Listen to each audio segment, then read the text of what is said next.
this before? I've never been interviewed like this. Oh, no? Okay. No. Let's get this set up here. That is the closest. I remember this is Russell Williams, right? This is this decorated Oh, yeah? military. All right, well, yeah, Russell, I appreciate you coming in. Pilot. An investigation like this, I mean, I'm sure you can appreciate it's been big news, especially down Belleville way. And, you know, obviously our approach to cases like this is that we don't give up on somebody being alive until we get evidence that they're not. So because of that, we're treating Jessica's case as an emergent situation, obviously. So we're fast forwarding things that we might normally How many take our of you time have with. seen this interview? And that's why we're here on a Sunday afternoon. Sure. So again, I appreciate it. Okay. We're going to do a pretty thorough interview today. Okay. The reason for that is because the last thing we want is to be calling people back again and again and again. Okay. So what we're going to do is we're going to go over a number of things, and I'm going to explain what all those are to you. Okay. I'm a big coffee guy. I don't know if you're a coffee guy or I'm not. a coffee I didn't guy, want to drink yeah. in front of you, so. No, I appreciate that. All right, go ahead. I could definitely, are they black? You have Yeah, not they're just seen black this? with sugar. Jimmy asked me to cover this Sorry, what's case that? because it Gum. is just Oh, a okay. crazy Is it gum? case. Well, there's napkins there if you want to toss it over. Can everyone hear it? All right, and again, like I said, this interview is going to be very thorough. But again, I have a simple rule when I talk to people. It's I'm sure you're the same way. I treat everybody with respect. I know I ask you to do the same for me. So what we're going to do is we're going to start off by going through what your rights are. Okay? Okay. Just like everybody else. Okay. Okay. Have you ever been read your rights before? No. Yeah, I'm sure you've seen it on TV a whole bunch of times, but that's usually the American version. So Okay. I'll go over it with you briefly. Okay. Basically, in Canada, as you know, I'm sure, is we all have our rights guaranteed under the Charter of Rights and Freedoms. Right. Okay. Now, Russell, just to avoid any confusion, because people do get confused when they're talked to by the police, is that you're obviously not under arrest here today. Okay. Anytime you feel you want to leave here, you feel free to do so. The door's not locked. Teresa will walk you down the lobby anytime you want. Okay. If there's anything that comes up in our interview today, Russell, that you feel you want to talk to a lawyer about, you just let me know. Okay. Sure. And the reason for that is I want to explain to you exactly what's going on here. Okay. Jessica Lloyd is one of 4 cases that we're currently investigating. Okay. Right. And essentially what's happened is over the past about 4 or 5 months, Yeah. there have been 4 occurrences that, like I said, that we're looking into. 2 of those occurrences occurred in September of 2009. Yeah. And very briefly, they were up in the Tweed area. Yeah. They involved somebody entering 2 different women's houses in the evening hours and committing sexual acts. Yeah. Okay. In November of 2009, a young lady by the name of Marie-France Como My people. yeah, was found murdered in her home in Brighton. Yeah. And we believe that there was a sexual component to that crime as well. Okay. And then most recently we have Jessica Lloyd's disappearance. Mhm. Okay, so essentially when you're looking at those kind of crimes, we're looking at a number of different potential criminal charges. All right, Absolutely. we're looking at issues all the way from the most serious one, which is first-degree murder, kidnapping, sexual assault, break and enter with intent He to commit sexual transported assault, Queen Elizabeth. Okay, this is forcible a confinement, decorated okay. military And, so what I want to make sure you understand, and this is what we've been doing with everybody we've been talking to, is that clearly when we find out who's responsible for one or all of those crimes, they could be charged with one or all of those offenses, okay? Whether it's you or whether it's anybody else, all right? Absolutely. And that's why it's important that we make sure that people understand what they have to do and what they don't have to do when they're talking to us, okay? So as I said before, any point today you feel the need, you want to speak to a lawyer, you let me know, and Okay. we can take you to a room where you can do that in private, okay? Okay. Do you have your own lawyer? I have a realty lawyer, but Okay. no, I don't have a lawyer. All right. If at any point you want to make that call and you don't know who to call, we have a phone list of lawyers that are available to give you advice free of charge right over the phone. Okay. So again, if at any point today you want to take advantage of that, you just let me know. Sure. Is there any reason you want to call a lawyer now? Nope. Okay. A couple other fairly simple and straightforward things that you probably understand, but again, we go over them to make sure everybody's clear, is that you don't have to speak to me. I just want to tell you some things about Russell Williams. He was born on March 7th of 1963. He was born in England. Let's see, he was the oldest child. He had a brother, or has a brother, that's born 2 years after him. And in 1968 is when his family immigrated to Ontario. So he was 5. His father worked at Chalk River Laboratories, and that's a nuclear research laboratory, one of Canada's premier nuclear research laboratories. But his father was very loud, authority type figure, very known to treat his wife in a insulting, yelling at his wife in public and stuff like that. So that was his father role model. And let's see what else I just want to tell you about him. He was a very well-behaved child, described as shy and polite. He was reliable, self-disciplined, and he was fastidious as a teenager. Again, like I told you, his military career, he transported high-ranking government officials and foreign dignitaries, such as Queen Elizabeth II, the Prime Minister, and the Governor General of Canada. 23-year career in the military, a model military man, advancing quickly through the ranks. He was a pilot, married 18 years. Let's see. Anything else I want to tell you about him first? No criminal history prior to 2007.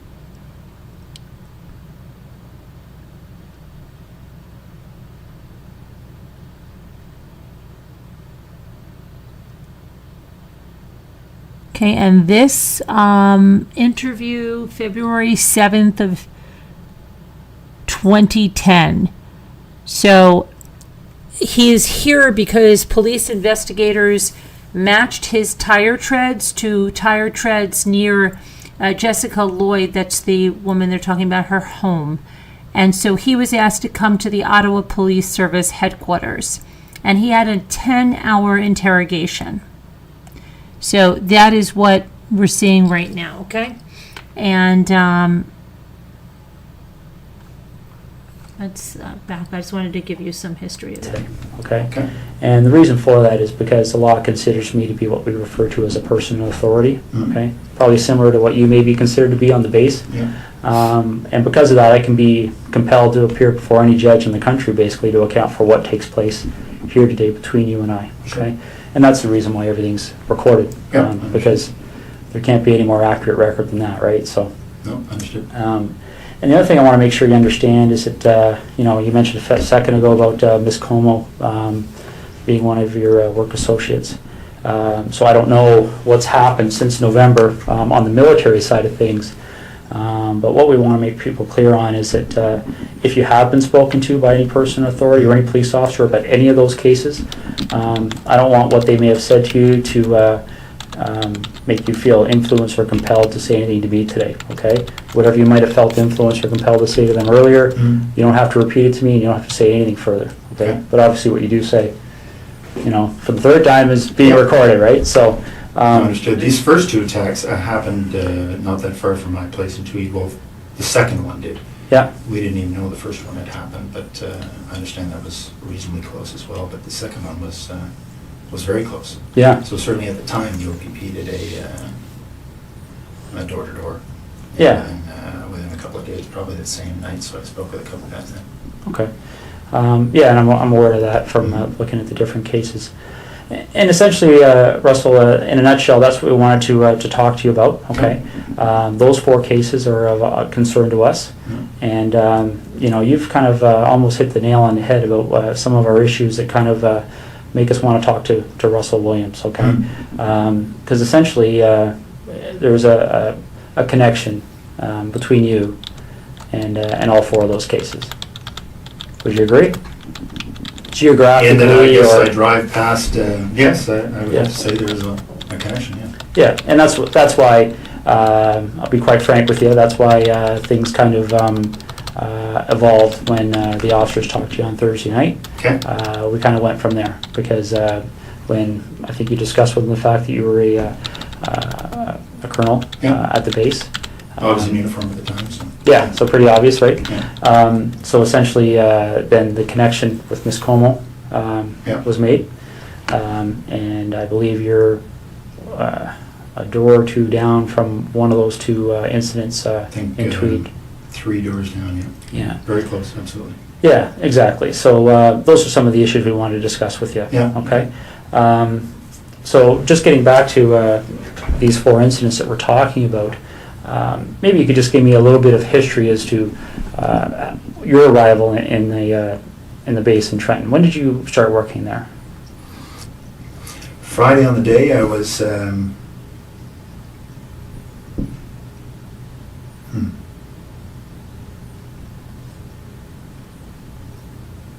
Friday on the day I was at home most of the time. Most of the day I had a sort of a stomach flu. Okay. In Ottawa or Tweed? In Tweed, In Tweed? Okay. yeah. So we backtrack then. So all day Friday, you're at home, Yeah. and then what time do you leave to go to the base to sleep there on the Friday night?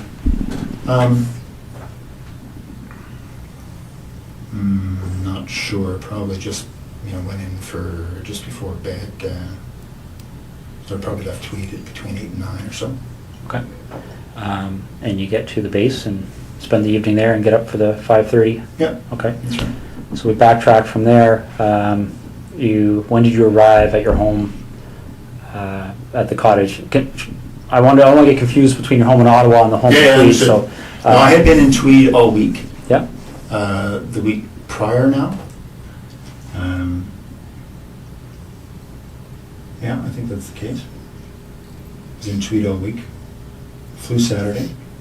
Headed to Ottawa Saturday night. Okay. So if you didn't have the stomach flu on the Friday, what was your I think schedule it was that about day? 8, really. Okay. What would have been my schedule? Just a standard schedule in the office. Okay. So, ops brief in the morning, a couple of meetings. I can't remember what the specifics were going to be.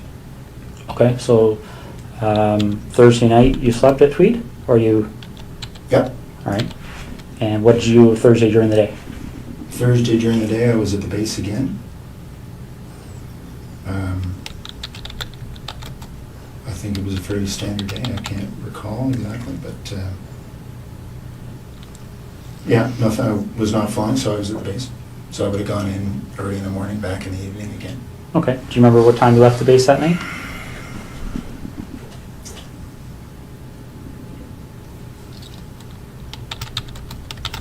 I don't remember anything peculiar, so I would say, I don't know, probably 7 to 9, somewhere in that range. Okay. That's when you left. Left the base, yeah. And what It's a 45-minute transit. so- 45 minutes home? Yeah. Okay. Okay. Now, I'm not going to walk you through November, but I'm going to take you to a date that's probably pretty fresh in your mind, the day that Marie Franz coma. Do you remember how you found out? I do, yeah, I was sent an email, well, as soon as the ops staff and the base learned, they told me.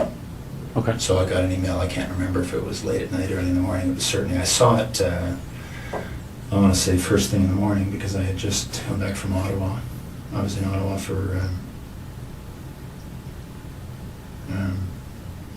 a set of meetings on one of the days. I can't remember what day of the week we're talking about, but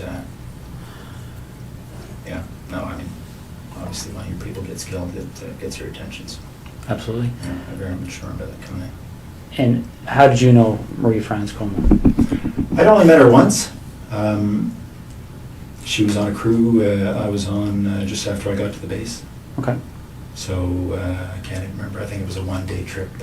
I did a number of trips in Canada, transporting our troops, sort of first leg out of Edmonton. We tend to hopscotch them across until they get into theatre. So anyway, I can't remember which trip it was, but we did a number of them out to Edmonton just to pick up the troops, bring them to Trenton, and then put a fresh crew on, and because we'd fly out and back in the same day, so pushing the edge of that. And, fresh crew on, and they'd continue on after a couple hour delay. Okay. Do you know roughly when that happened? That we were on the same crew? The time you met, or the one time there, yeah? It was soon after I got to the base. The one woman that... I don't remember exactly, but I would say in the first couple of months, so August, September. It's Marie. Okay. Yeah. Now, you got that email notifying you that something had happened. Yeah. Do you have any kind of a clear recollection as to how your schedule was going that week? Yeah, I think... Well, I can't remember what day that the message if I came did the in. whole- Just a second.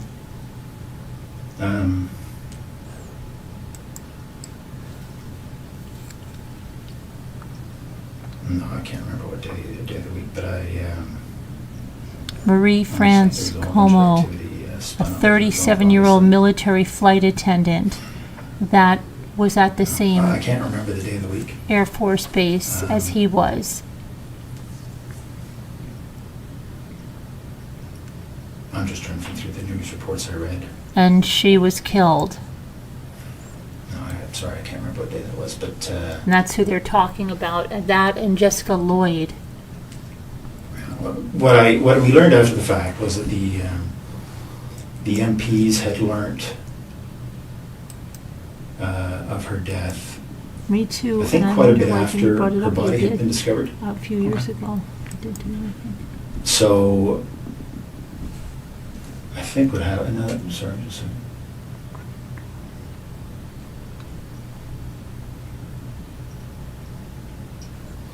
Okay. So I think, if I remember correctly, the MPs learned late that evening. Can't remember when, obviously her body was discovered. It was probably in the news reports, but so He's they talking learned, about her and body then they being passed it to discovered. ops so they immediately passed it to me. Okay. The MPs work for the wing operations officer, so they go, through their chain of command, and then as soon as the duty watch officer had that information, she advised me. Okay. So again, that Along particular with week. some others. Right. I'm sure it spread like wildfire. Yeah, absolutely. So that particular week, do you have any recollection? Well, for instance, when you got the email, Yeah. do you remember where you were? I was at home in Tweed. Okay. Yeah. Do you remember if that was a week that you were reasonably stable in Trenton, or had you flown? No, I anywhere? had been in Ottawa. I had been in Ottawa earlier in the week for some meetings over in Gatineau for one of the, it's actually for the C-17 acquisition. I was project director when I was here in Ottawa for that, so just some follow-up stuff for that. Okay. So I had been here at some point in that week. Again, I can't remember how the days all fell together, but I seem to remember that I got this word shortly after having come back from Ottawa. It seems to me it was the same week. So if we were to do a similar investigation in your background, is there anything you can think of that anybody may have misinterpreted, or anything in your history that somebody might say Russell Williams Absolutely. did this? No. Okay. Be very boring. What's that? It'll be very boring. All right, and essentially that's what I'm looking at. Is it? Very boring. You seem like a very intelligent person, and I think you can see how a surprise like that would certainly set off Absolutely. some alarm bells in an There's investigation, right? Okay. Yeah. So the next thing we need to cover off is, I'll just ask you this straight out. Given the types of crimes we're investigating, do you get much chance to watch television shows, CSI, things like that? I do watch, I prefer Law and Order, but I do watch CSI occasionally. Okay. So you have an idea of, obviously, the forensic capabilities, things like that are out there. What would you be willing to give me today to help me move past you in this investigation? What do you need? Well, would you be willing to supply things like fingerprints, blood samples, Sure. things like that? Yeah. Okay. Footwear impressions? Yeah. Okay, all right. I think that's what we're gonna ask you to do, Okay. all right? Now, we have a process we have to go through to do that. Okay. And for the blood sample, I don't take the blood sample. We have specially trained officers that are trained to do that. Okay. I'm gonna step out and make sure they're still available. Can I assume you're going to be discreet? It's possible, yeah. Because, this would have a very significant impact on the base if they thought you thought I did this. Well, bottom line, Russell, that's one of the reasons we're here on a Sunday afternoon. Okay. The military certainly be of great assistance to us, especially in relation to Ms. Como's investigation. Mhm. So it's certainly one of the things that went into our decision to give you a call at home day and see if we could deal with this today. Okay. So, okay.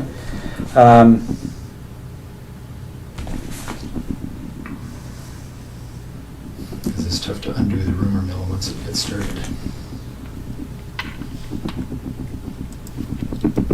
But I appreciate that. Okay. Now that you've had some time to, I know we've been throwing a lot of things at you here, but now you've had some time to think about things. Is there anything that you're concerned about that buccal swab matching in any of those 4 residences? Is there, I guess, let me explain what I'm getting at here, Russell, okay? This is a significant investigation, as you can well imagine. Yeah. That DNA is going to be significant in our investigation, both quite possibly to help you, quite possibly to help us. Understood. I don't know yet. I don't know what the result is yet. Mhm. And I'll go back to the example I gave you because it's a very similar issue, I think. And you talked about the idea of discretion here. Okay. Mhm. You talked about the idea that I think hopefully you appreciate the fact of how we approached you here. Yeah, absolutely. And essentially, we have no issues with that. Okay. We talked recently about the whole idea of any unusual sex acts in your history. Mhm. But another thing that can often happen in cases like this is that people become concerned about things like extramarital affairs, Mhm. indiscretions along those lines. Mhm. Is there any contact that you may have had with any of those 4 women that you may not want your wife to be aware of?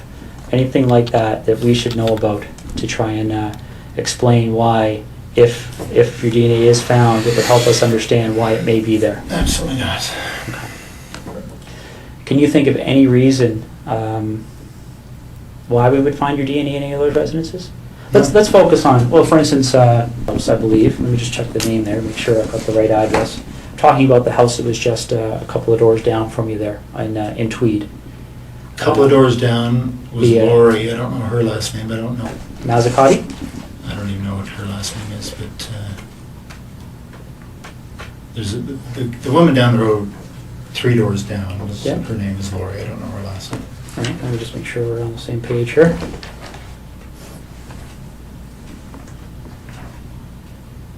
My understanding is she lived at 76 Cozy Cove. Yeah, so she would be the second one, the second incident on your road there. Yeah. A couple of doors down. Ever been in her house? No. We met her once, I think the first summer we were there, so in '04. Okay, and that's what I'm getting at. Again, this is a credibility issue, right? Yeah. Because I don't want to come and see you 2 weeks from now and say, Russ, Yeah. our CSI people were in that house. And are you familiar with how DNA works? I think broadly, yes, I would Okay. guess so. One of the challenges we have in 2010 with DNA is it's become so precise that I guess the best way to explain it is I can think back 15 years ago when I started in violent crime investigation. Yeah. For us to get a DNA match, the sample we had to find was, probably would have filled half of one of these cups. Doesn't it? Because they destroy so much of the sample in the testing. Okay. Essentially, DNA has become more and more precise to the point where when you and I walked in this room earlier today, we could have sat down, talked for 30 seconds, walked out. CSI officer could have come in, 3-4 days from now, Yeah. did some swabs here, and he would have found your DNA and my DNA, Mhm. and probably a lot of other people's DNA. Sure. A little bit gross to think about, but essentially, as we talk, we, a little bit aspirate comes out of our mouth. Yeah, no, I understand. That contains our DNA, or our skin cells contain our DNA, Yeah. and that's what I'm getting at. If you were ever in Laurie's residence, quite possibly, quite innocently, your DNA could be in that residence. Has there ever been a time you've been in there? No. Okay. What about the other lady down the road on? I hadn't even heard that name, so no, I don't actually know who that was. Okay. Have you ever visited Marie France Como at her residence? No. Okay. All right. So you're quite positive there would be no reason why your DNA would be in any of those Absolutely. 3 locations. Okay. Did you know Jessica Lloyd even in passing for any reason? No, I didn't hear her name till it was on the news.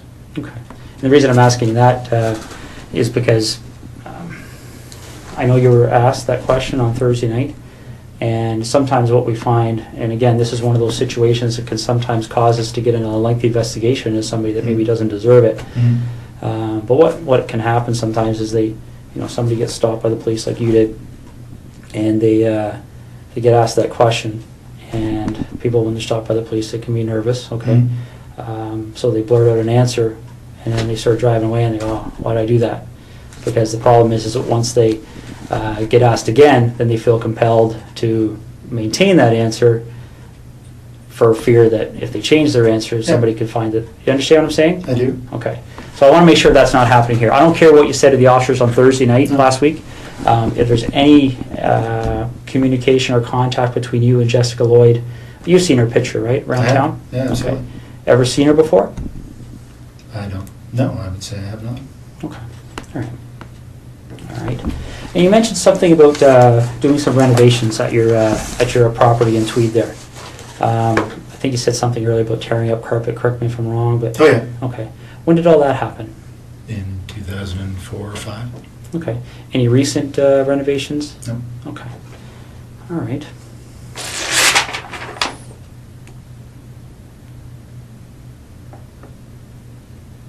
Just want to make sure I'm covering all the bases here.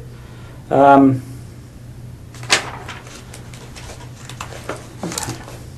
What kind of tires do you have on your Pathfinder? I think they're Toyo. Okay. Do you know the brand name, or sorry, the I think that make? is I don't know. Sorry, the make is Toyo. Yeah. I don't know the model. Okay. Just see, I'll read this off to you, see if it rings a bell.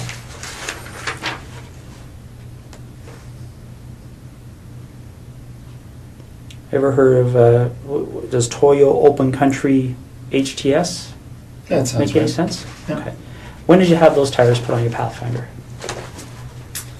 Well, it's the second version we've had of them, so I think it might have been this past fall. They replaced other ones we'd had on the same. Okay. Well, Toyo, I can't say that they were exactly the same model, but our dealership here in Ottawa says they're very popular for the Pathfinder, so. Okay. And they were good. They lasted a long time. All right. I've had to, I think you were talking about the whole idea of the MPs helping us with our investigation, Mhm. stuff like this. You have the same system as we do at our headquarters with the swipe cards. Mhm. One of the things one of our investigators did is they made a call while I was talking to you there, because we were trying to work through that week of the 23rd of November. Okay. 23rd being the Monday, 24th being the Tuesday. Okay. What they've told us is that, and I want to make sure I get this right, is that on the 23rd, your swipe card was being used at the base. Okay. Okay. On Tuesday 24th, there was no use of your swipe card. Okay. And then on the following days, the Wednesday, Thursday, Friday, there was what appeared to be average activity of your Okay. swipe card in the base. Does that make sense to you? It does. That says that I was in Ottawa on the Tuesday. Okay. Do you remember where in Ottawa you were? Yeah, I was in Gatineau with, as I said, meeting about the C-17. Okay. Now, again, I want to be fair to you here. We're going back 2 months. Yeah. Are you sure that would have been the day you were in Ottawa? Well, only because I wasn't at the base. Okay. So I can't remember, honestly, that's the day I had the meeting in Ottawa, but if I wasn't at the base, it was because I was here. Okay. Now, if that is the day you had a meeting in Ottawa, do you remember being at the base on the Monday, the 23rd, and swiping your card in and out? Do you remember what you would have done that evening to get to Ottawa for that meeting? Like, would it be... I drove to Ottawa in the morning of the day of my meeting, so if it was the Tuesday, then I would have left Tweed. It was a very foggy morning that morning. I drove in that morning. Okay. So I would not have been at the base the day I was in Ottawa, because the meeting started at 8:30 or something. Okay, so you leave the base, you would have went home to your residence in Tweed, Yep. and then you left Tweed in the morning and drove up to your meeting in Ottawa. Yep. Okay. You leave the meeting in Ottawa is a daytime meeting, evening meeting, or do you remember? Yeah, it was a daytime meeting, finished, I don't know, mid-afternoon or so. Okay. We had lunch and then finished. I think my wife and I had dinner because she was here for work, and then I headed back. Okay. Well, these are the kind of things I'm trying to draw out here. That's helpful to us. Do you remember where you had dinner? Well, I don't remember exactly the restaurant, but it was in Westboro because that's where our house was being built at the time. So we had dinner, in a restaurant that we would expect to be able to frequent once the house was finished. Okay. Remember how you paid? One of us would have paid by MasterCard. Yeah. Okay. Are you sure about that, or? Pretty sure. That's normally how we Okay. pay for meals. All right. Can't remember if it was me or my wife that paid, but one of us. Okay. And do you remember which restaurant it was again? No. Okay.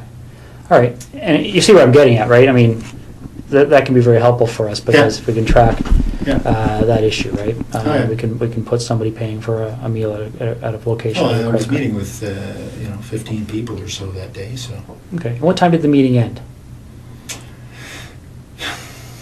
I would say between 3 and 4. Okay. And are you sure that that's the same day you went out with your wife? Well, I think so. Yeah, because she was here, and I think that was the day we went to this restaurant in Westboro. Yes. Okay. You finished dinner, and do you remember what you did that evening? I would have driven back to Tweed. Okay. And you would have... Now, again, I know we're talking 2 months ago here, but do you remember specifically having dinner and then driving back to Tweed, or do you remember... are you just guessing here? No, I'm not really guessing. I mean, I believe that this night at this restaurant was following the meetings in Ottawa. Mm-hmm. And I, kissed my wife goodbye and headed back to Tweed to go to work the next day. Okay. All right. The tires that you have on your truck, right? The reason I asked you about that is there any time? I mean, you recall where you were stopped by the officers there? Yes. Okay. Did they explain to you what the significance Said of that was her location? house. That was her house. Yeah. Okay. So you remember that location? Yep. Do you remember what the crossroad was, or? I don't think there was a crossroad. It's sort of just on the south end of 37. Okay. When you get stopped at that location, has there been a time in the recent 1 or 2 weeks that your vehicle has left that road for any reason whatsoever? Have you driven into a field with your vehicle at all? For any reason you can think of? No. Okay. Because I want you to rack your brain here. This is important. So, Yeah. is there anything you can remember doing that would have caused you to drive off the road No. at that section of roadway? No, that's my early. That's the early part of the highway, and just head north. It's about 30 minutes from there to, probably 20 from there to my house. Okay. Would it surprise you to know that when the CSI officers were looking around her property, that they identified a set of tire tracks to the north of her property? Looks as if the vehicle left the road and drove along the north tree line of Jessica Lloyd's property. Okay. Okay. They examined those tire tracks, and they have contacts in the tire business. Obviously, tire tracks are a major source of evidence for us. Sure. Shortly after this investigation started, they identified those tires as the same tires on your Pathfinder. Really? Yeah. Okay. Okay. One of the other things that they do to try and identify the type of vehicle that may have left those tires, well, is they do two things. They talk to witnesses. Okay. There was a female police officer that actually drove by that location that evening and recalls seeing an SUV type vehicle in the field to the north of Jessica Lloyd's house, consistent with a Pathfinder. Okay. Could maybe consistent with other things, but consistent with a Pathfinder. And they, what they also do to try and identify the type of the vehicle is they look at what they call the wheelbase width, okay? Because different vehicles, different makes, models have wheelbase width. So they can take those two sets of tire tracks, measure the distance between them, okay, and determine what the width is. Sure. And then they can enter that into a vehicle database, and it will spit out the types of vehicles, okay? Your Pathfinder's wheelbase width is very, very close to the width of the tires that were left in that field, okay? Do you have any recollection at all of being off that road? No, it was not off the road, no. Okay. All right. Russell, is there anything you can think of? Let's go talk about Marie France Como for a minute, okay? Is there any reason at all you can think of that during our investigation, obviously we're searching computers, things like Blackberries, right? Electronic devices, looking through houses for things that are in handwriting, written notes, diaries, things like that. Now, I'm not at liberty to tell you what the content was, but is there any reason at all you can think of why Marie France Como would have specifically referenced you in some of her writings? Not at all. No? No, absolutely not. Okay. Is there anything that she ever said to you that led you to believe that there might be something more than a passing interest with her towards you? Not at all. No, we spent, one flight together talking. I'd go back occasionally and talk. No, if that's the case, that's very surprising. Okay. All right. You have any questions for me right now? No. Okay. I'm just going to step out and see how things are going, okay? Okay. I mean, it is a Sunday, but there's probably 60, 70 people working on this file, so there's a lot of things happening. Sure. So let me go out and see what's happening, and then I'll come back in and we'll hopefully continue, okay? I told you when I came in here that I'm going to treat you with respect, and I've asked you to do the same for me.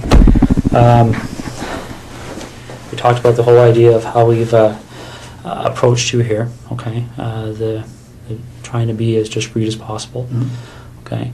But the problem is, Russell, is every time I walk out of this room, there's another issue that comes up, okay? And it's not issues that point away from you, it's issues that point at you, okay? And I want you to see what I mean, all right?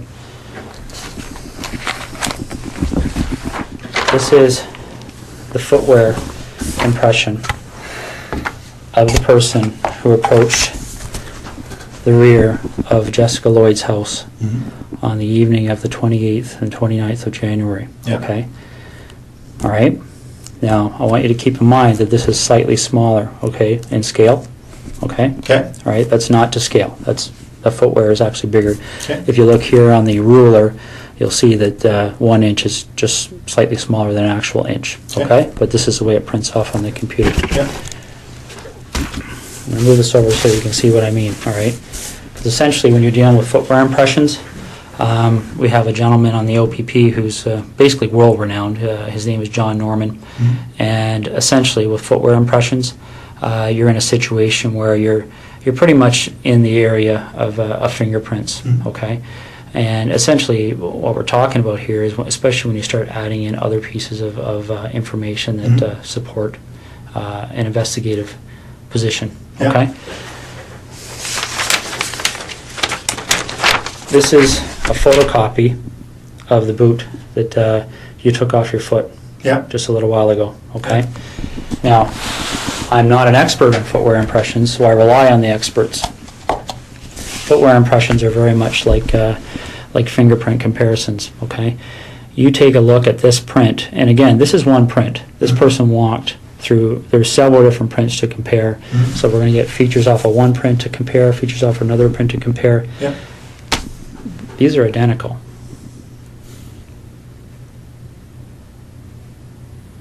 Okay. Your vehicle drove up the side of Jessica Lloyd's house. Your boots walked to the back of Jessica Lloyd's house on the evening of the 28th and 29th of January. Okay. You want discretion. We need to have some honesty, okay? Because this is getting out of control really fast, Russell. Okay, really, really fast.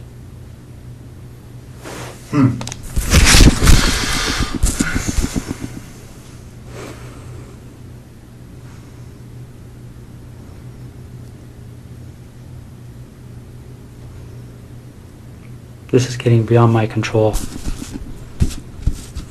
All right, I came in here a few hours ago and I called you the way I called you today because I wanted to give you the benefit of the doubt. But you and I both know you were at Jessica Lloyd's house, and I need to know why.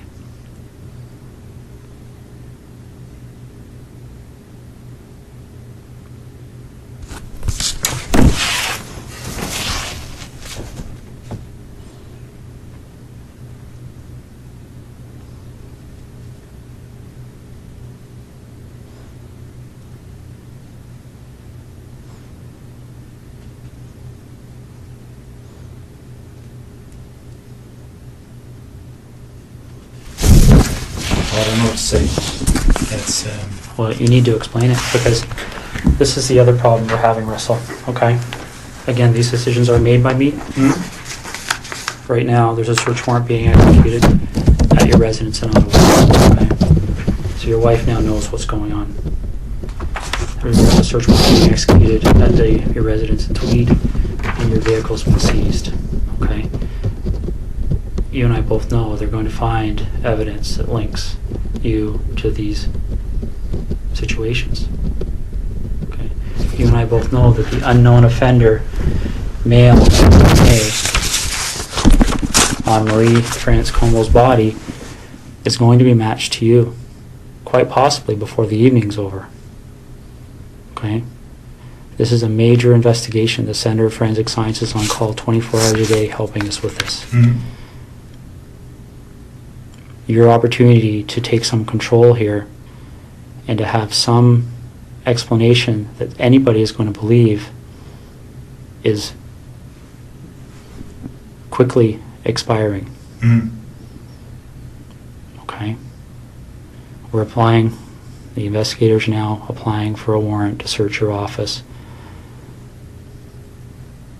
Right, these aren't decisions that we can say yes or no to. This is the practical steps in an investigation like this. And Russell,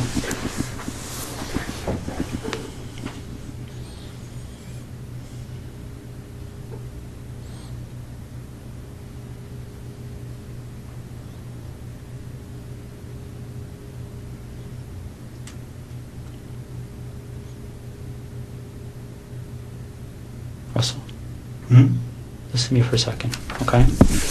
When that evidence comes in, when that DNA match, when that phone rings and somebody knocks on this door,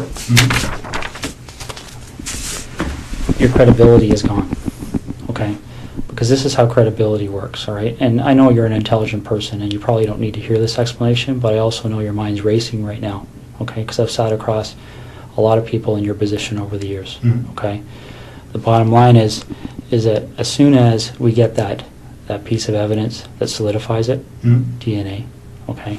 As soon as the expert in footwear impressions, the expert in tire impressions calls and says, yes, I've examined those and they're a match,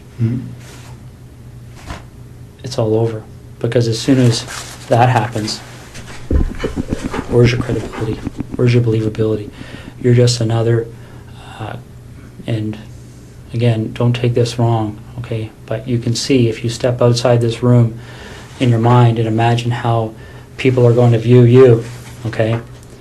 If the truth comes out after the clear evidence is presented to you, when you finally go, okay, I'm screwed now, Mhm. what are we going to do?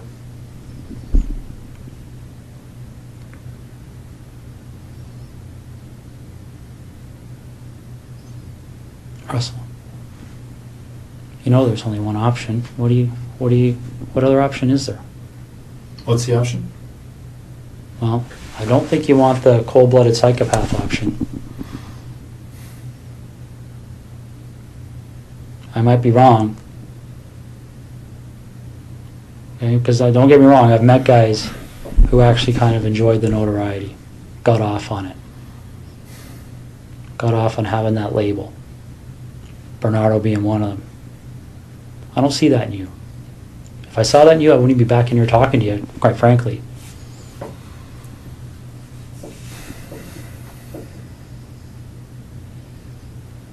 But maybe I'm wrong. Maybe you got me fooled. I don't know.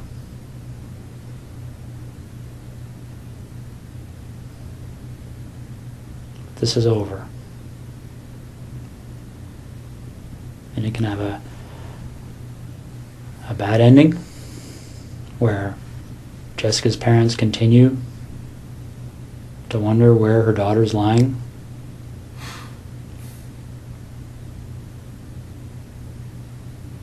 And I don't know. I mean, obviously, there's a huge search still underway, and it'll continue. It'll continue until her body's found.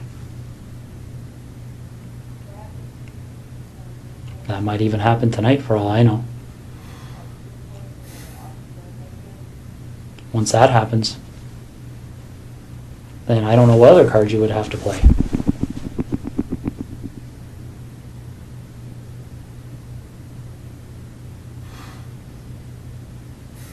What are we going to do?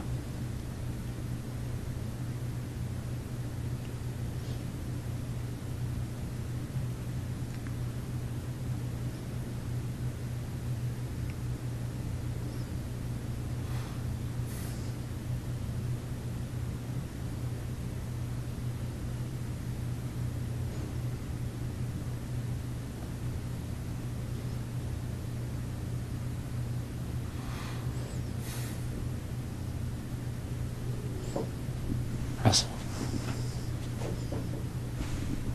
what are we going to do?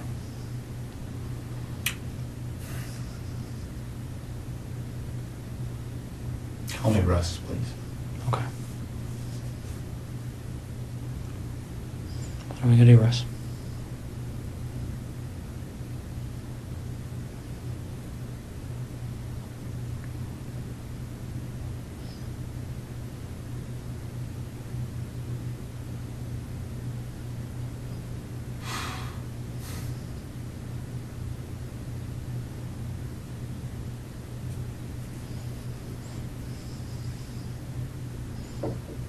Is Jessica somewhere we can find her easily?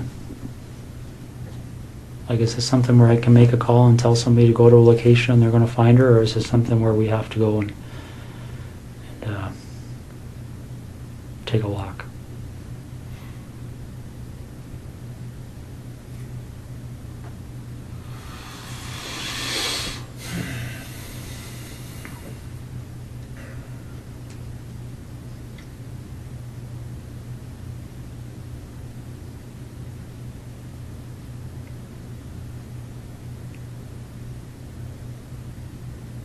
Which direction are we heading in here?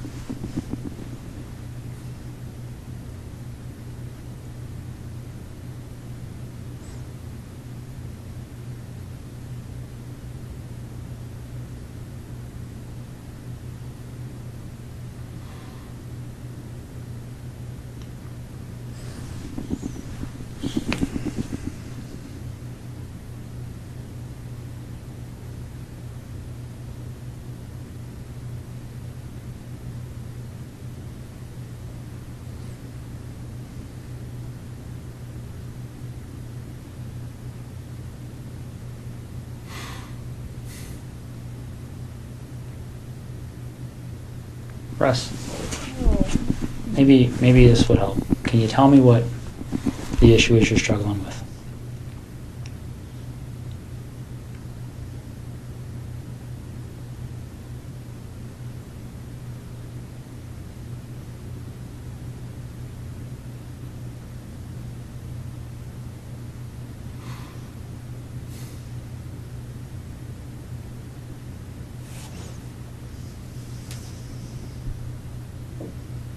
What's the issue you're struggling with?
It's hard to believe this is happening. Why is that?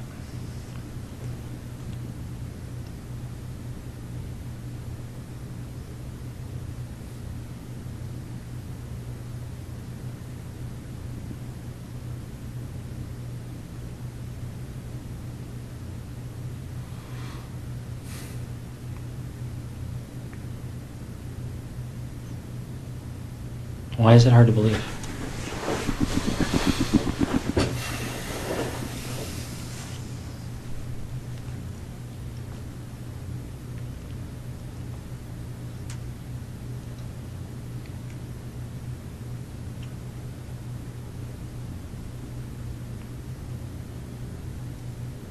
It's just hard to believe.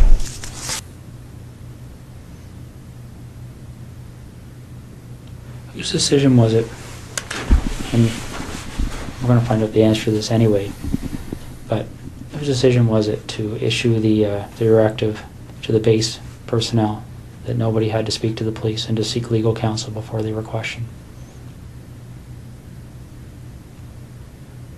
It's my I don't understanding. think that was...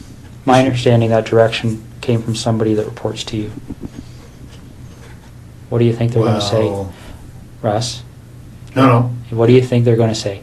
All right, and let's step back for a second here, okay?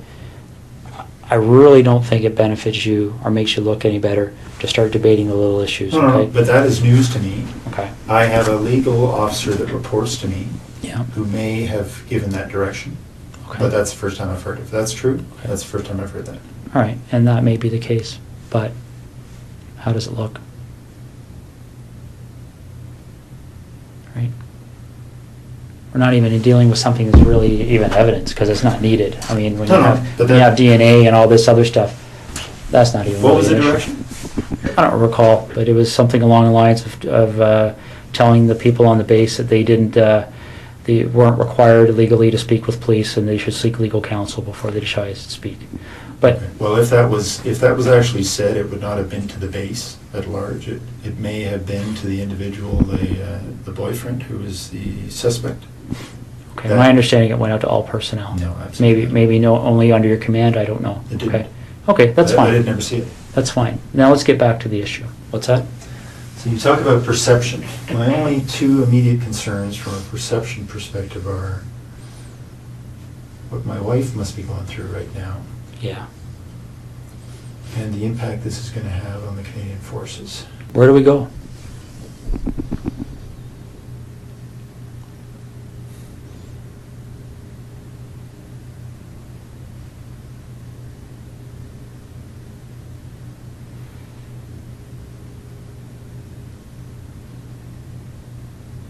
Russ, is there anything you want from me? Is there anything you want me to explain? Is there something missing that you're struggling with that I can shed some light on for you?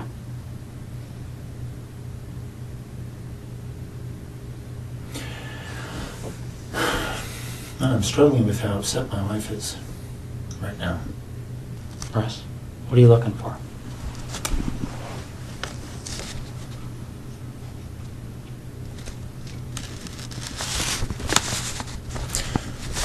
I'm concerned that they're tearing apart my wife's brand new house. So am I.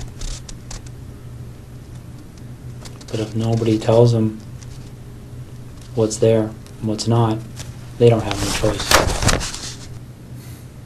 Computers will be brought to Microsoft in California. They'll be picked apart.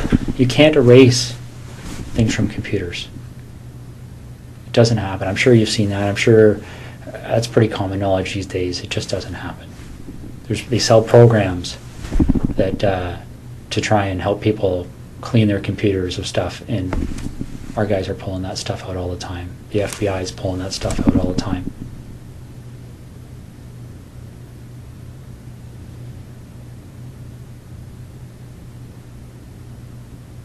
This investigation will end up costing no less than $10 million.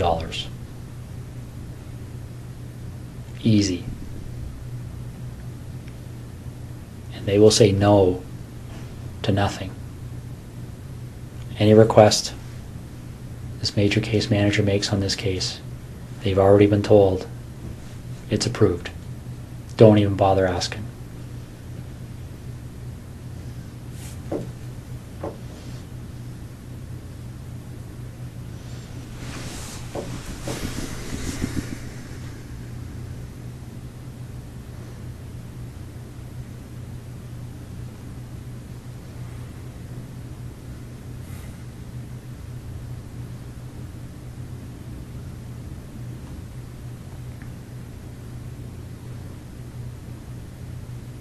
So what am I doing, Russ? I put my best foot forward here for you, bud.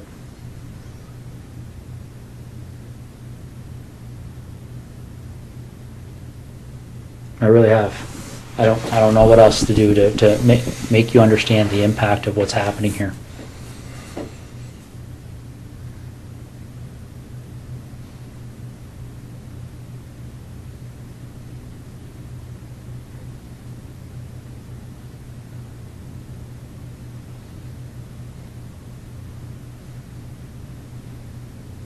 Did we talk? I want to minimize the impact on my wife. So do I.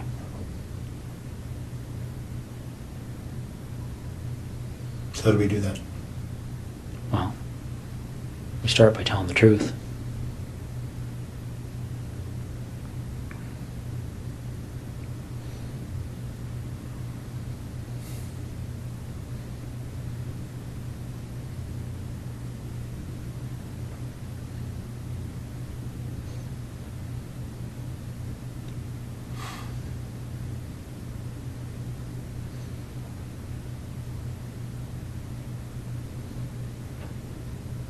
Okay.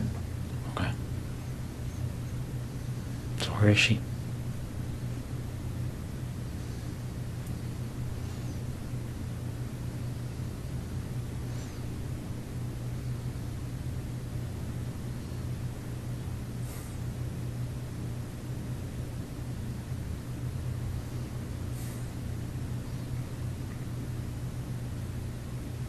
You got a map? Is she close to where she lives? I've got maps of that general area.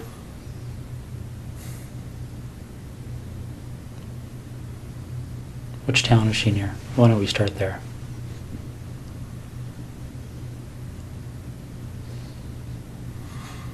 I'm not sure if you give me a map of that covers Calagar down to the highway and over to Tweed and south, I'll show you. Let me see what I got here. I might have something. Is she inside, outside?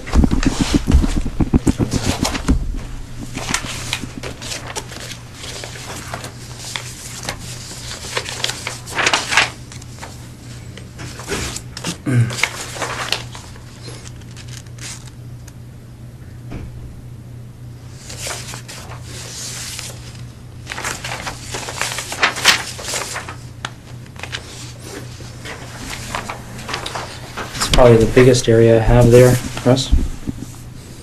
Yeah, you need more. You need a real map. So where am I going on here to get to her? In this block here. Okay. So you're pointing to. A detailed map of that area, and I'll show you where she is. Okay, is she close to a road? Yep. All right. Is it something where, is she buried, or is she somewhere where if you walk there, you would fairly easily see her? It's here. Okay, so she's south of 7, east of Tweed, Mhm. west of 41, Mhm. and what's this road here? Not sure. Neither am I. Okay, I'll be right back, okay? Do you want any water or anything? Sure. Okay, I'll be right back. How long has she been there for?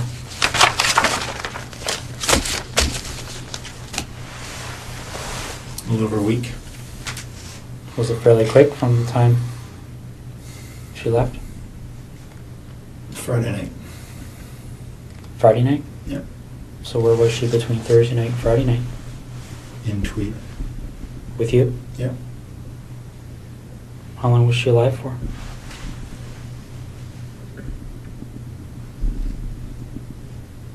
Almost 24 hours, not quite. Okay. Russ? You're doing the right thing here.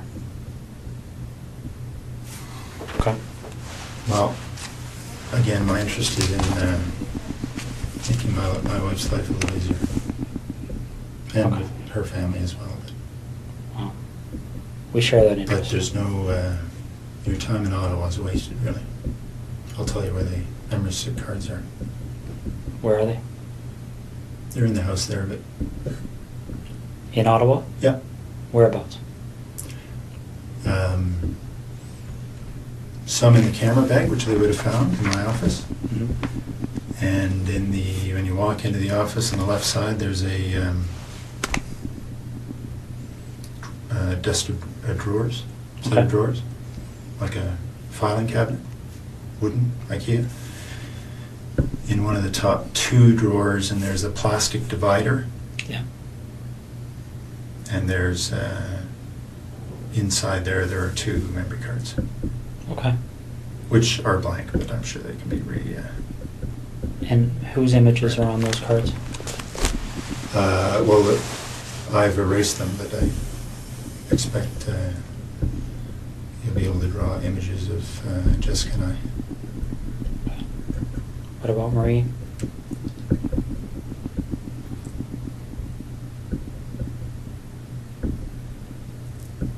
There may be images on there as well. And the 2 women from September? Yep. Okay. Do you have those images stored anywhere else?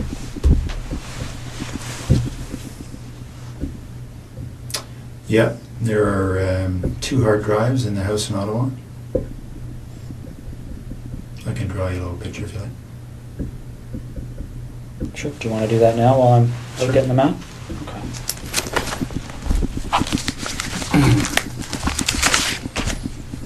Do you want anything to eat or anything?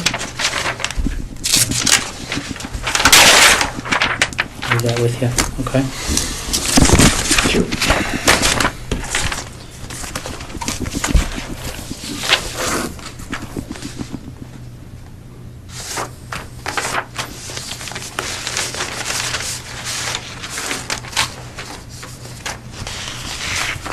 But I do want to talk to you again.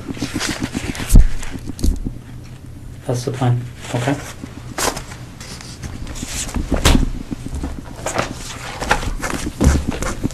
I'll be right back.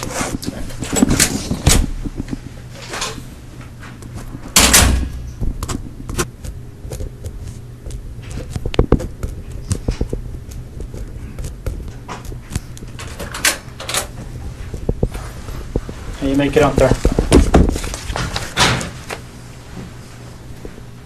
Thank you. How you making out? All right.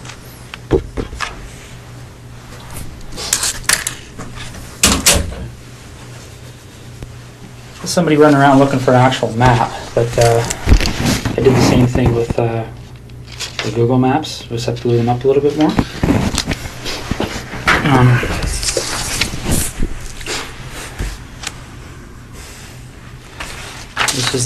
This is the biggest of the area.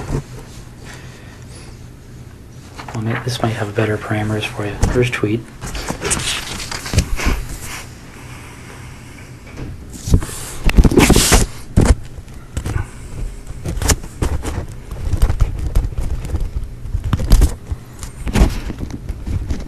.7 kilometer from this intersection on the side of the road. And what road is that? Kerry? No. South of, can't read that word. East Hungerford? Does that make sense? Oh, there it is there. Okay. How far off the road is she? 40 feet. Is she covered with anything? She's wrapped up. In She's what? on the surface. Just a gray something or other cover. Okay. Barry, the obvious question I'm going to have for you is, when they go there, and they'll be there shortly, they're going to find her? Oh, yeah. Okay. I'll be right back. You look like you want to say something.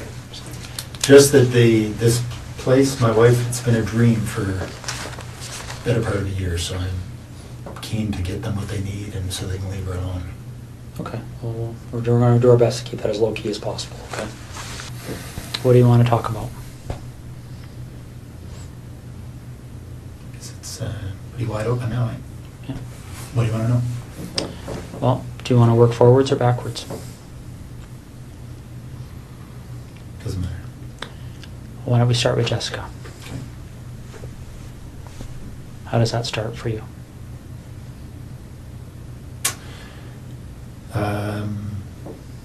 I saw her in her house on her treadmill. Wednesday night, I guess. And I noticed she wasn't there Thursday. So I got into the house to look around.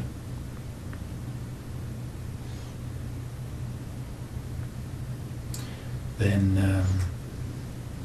and they left. Noticed she'd come home. So I went back in. Through the back patio door while she was sleeping.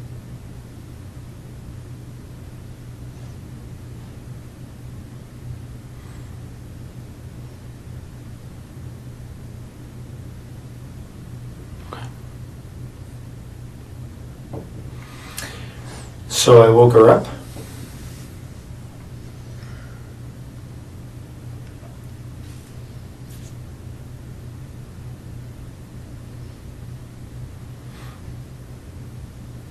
Didn't hit her. She only hit her once. Friday night.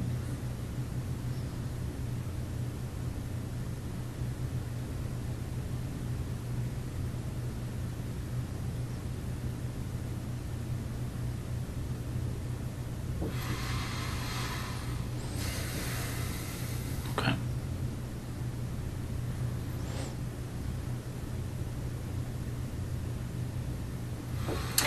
Well, so I raped her in her house, and then I took her to the car and took her to Tweed.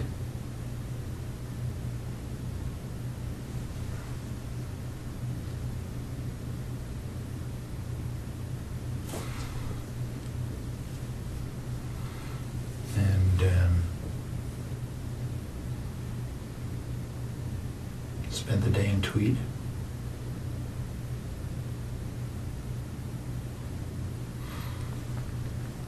And then I hit her as we were walking. She thought we were leaving.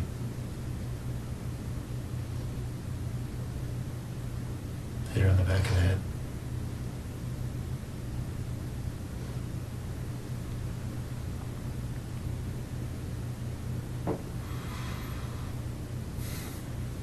Okay.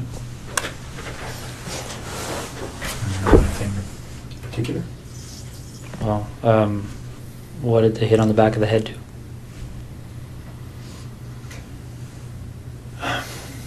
Well, I was surprised at her skull gave way. She was there and immediately unconscious. And I strangled her. Okay. What did you hit her with? Flashlight. Okay. In the house or outside the house? In the house. Yeah, they'll find signs of that. Where in the house did this happen? In the main portion, just in front of the fireplace. What do you mean they'll find signs of it? Oh, there's quite a bit of blood. I hadn't expected. I'd expected to knock her out. But obviously generated a lot of blood. What did she bleed onto? The floor. It's just tile floor. Okay. Did you clean it up or did you? I wiped it up.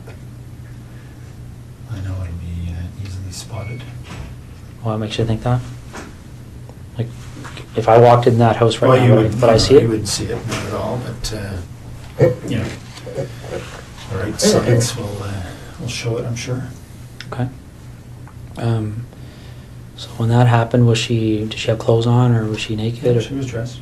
Okay. So when we find her, is she gonna have those clothes on too? Yeah. All right. Okay. Marie France Como.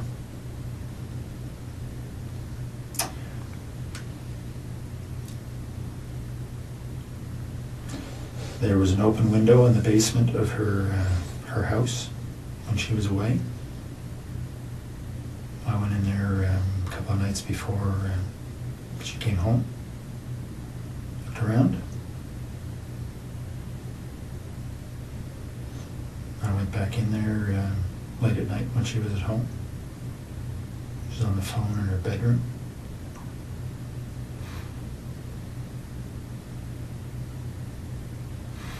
She actually discovered me in the basement.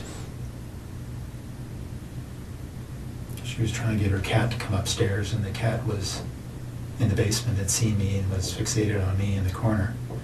She couldn't get the cat up, so she came downstairs to try and get the cat, and I'm not sure why she came over to me. I guess the cat was staring at me, and she was wondering what the cat was staring at.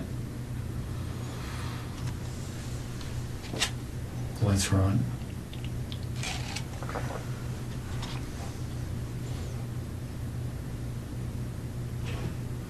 So when she spotted me, I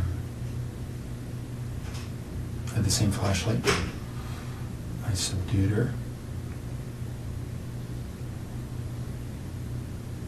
Tied her up, brought her upstairs.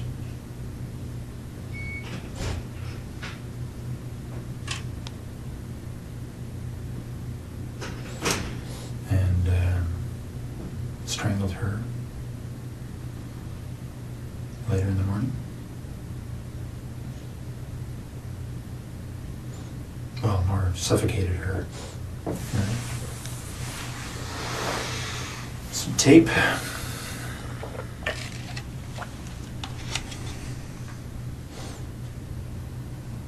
Left her there.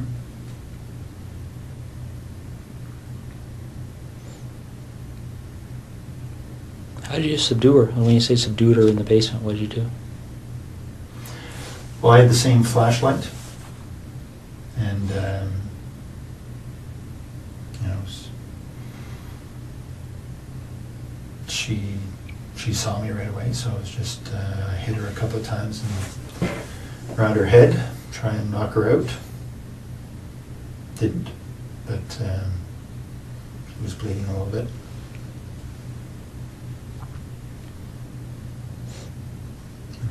Eventually, after a struggle, subdued her.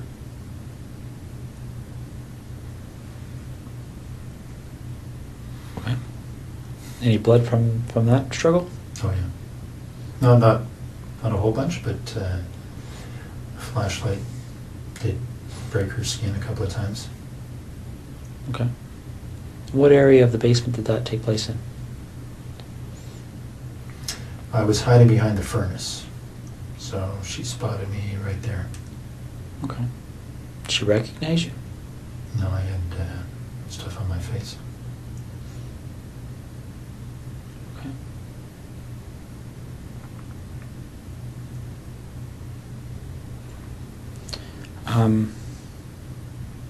So you go upstairs, and you said she suffocated? Well, I suffocated her. I put tape on her.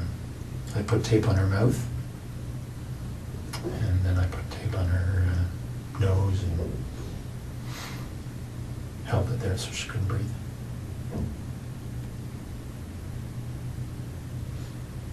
Okay.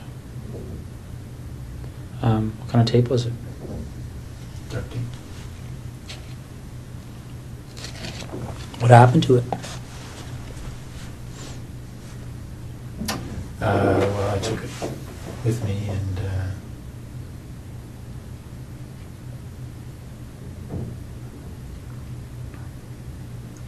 can't remember what actually I did with that tape, but probably threw it in the garbage. Did you use tape for any other purposes?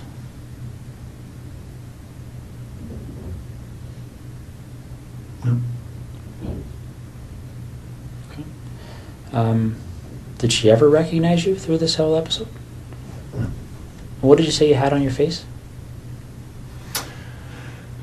Just a cover for my head, just a, a sports, pullover type, like just a little cap kind of thing. Okay. Just a, I think, lycra or something. And just a headband over my nose and mouth. So it covered most everything but my eyes. Okay. Now this flashlight, where is that now? And tweed. In the house? Yep. What kind of flashlight is it? It's a red 3 double D. I'm not sure what brand it is, but it's a metal, one of these aluminum. It's like a big, I can't remember what brand of aircraft aluminum flashlights are. Anyway, it's a bigger one of those. Did you take anything out of Marie France's house or Jessica Lloyd's house? Yeah, some of their underwear. Okay. That's all. And where is that?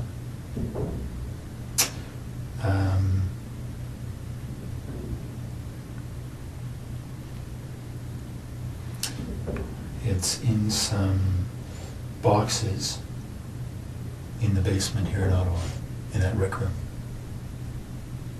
So we just moved in, so there are boxes everywhere. So on the same side as the furnace room, sort of in the back against the wall. Okay. What do the other boxes look like?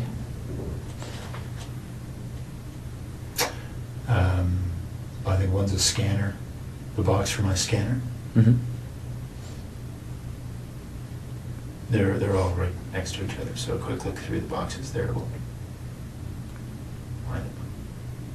Okay. How much underwear is in those boxes?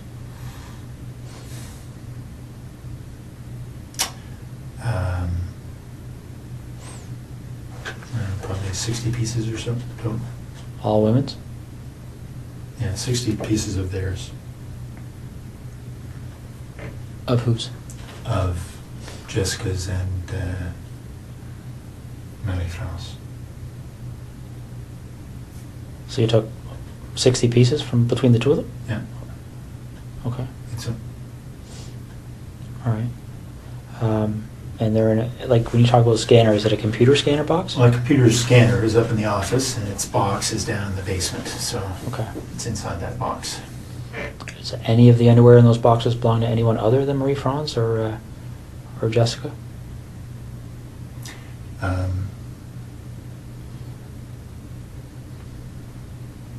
Yeah, there's some from each of the other two women. Okay. Why don't we talk about those two women?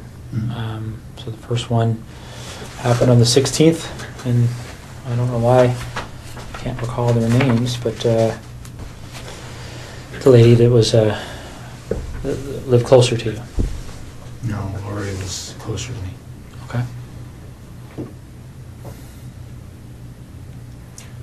So the first one, Mhm. I had just spotted her from our boat, actually. I got into the house while she was asleep, noticed that she was alone.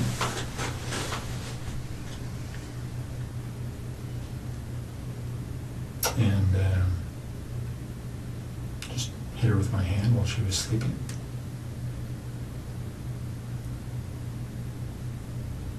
Subdued her. Mostly just my weight on top of her.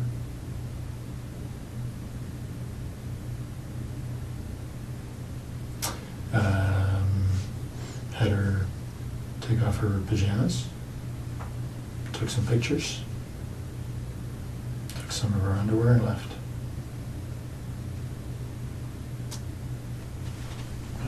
And the other woman? Same kind of deal. Went in through the back of the house. She was sleeping in her, not in her bedroom, but in her, in front of the TV.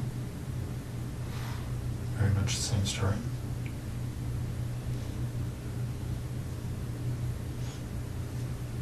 Anything different about that story?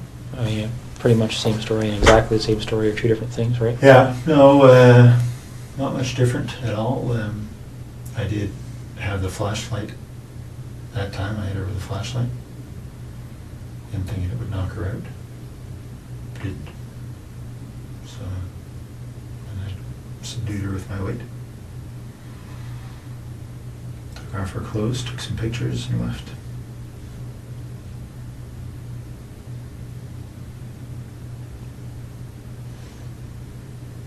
Why do you think these things happen?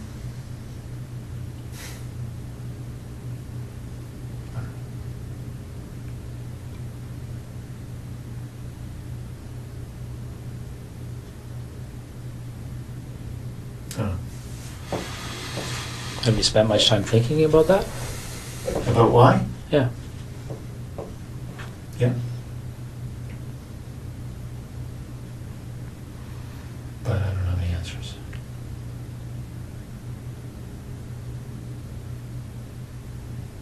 And I'm pretty sure the answers don't matter. Well, let me ask you this: did you like or dislike these women? I didn't know any of them. Okay. I had met Maddie Faunus that one time in our airplane. Okay. No, I guess when you're going through these things, are you? Well, let's talk about Jessica because she was there with you for the whole day, right? Mm-hmm. What kind of feelings were you experiencing while you were with her that day?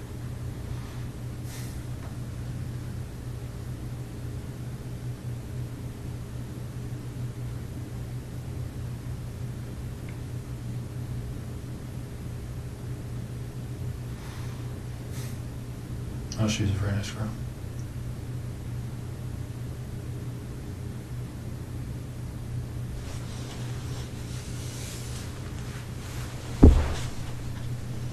Can you tell me why you killed her?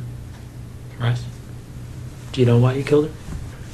Well, I think I killed her because I knew that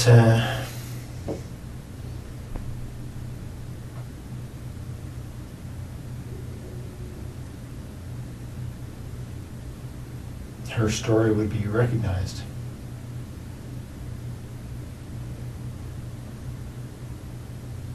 Her story would be recognized? How do you mean? Well, because she knew I was taking pictures. Mm-hmm.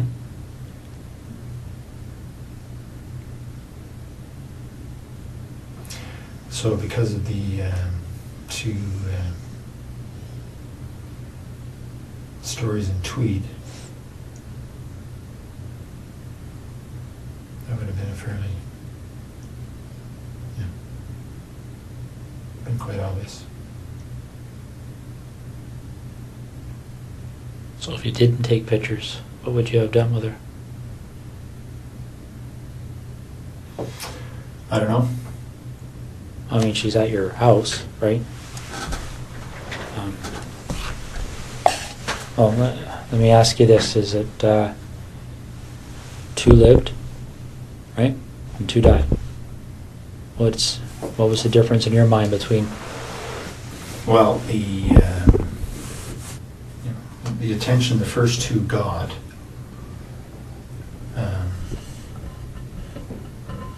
was very much focused on, obviously, or for obvious reasons, the pictures I took.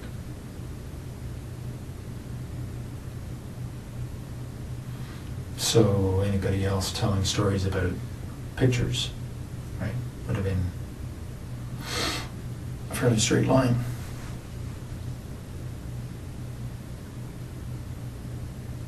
Okay. But when this thing happened with Marie France, did you believe that you were already a suspect for what happened in Tweed? No. So what were you concerned about?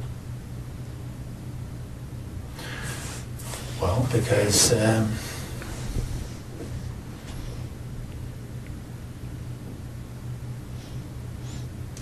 was pretty sure that she was serving military, right? Mm-hmm. It would have been difficult for investigators to ignore that connection. Okay. Yeah, makes sense.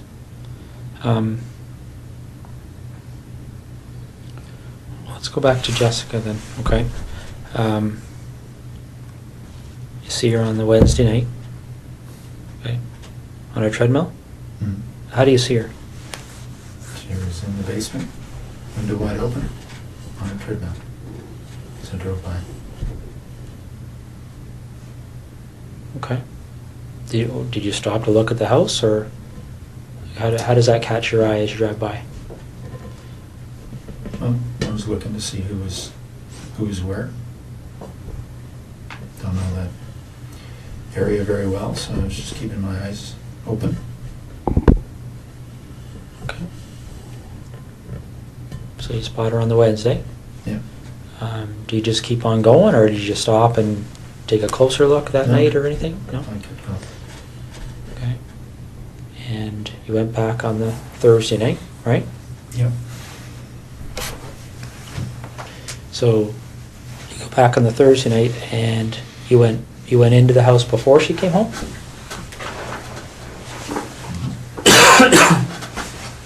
Yeah, she was out. Okay. Done with those.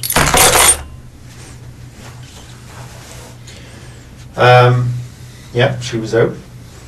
Got in through the kitchen window. It's unlocked. Everything else was locked. Okay. So you're in there doing what? Looking around to see who lived in the house. It was just her. Okay. And then what do you do?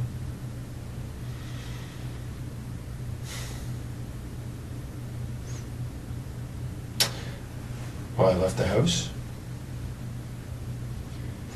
And then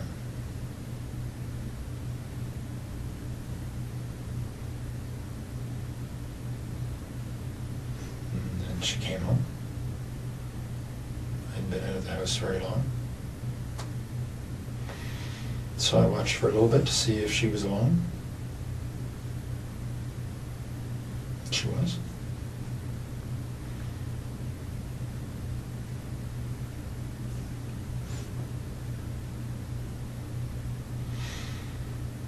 And I went in when she went back to sleep. When she went to sleep. Okay. So you go in, she's sleeping, and what do you do? Well, I snuck up to the side of her bed, expecting to try to knock her out. She woke up, but she did as I said.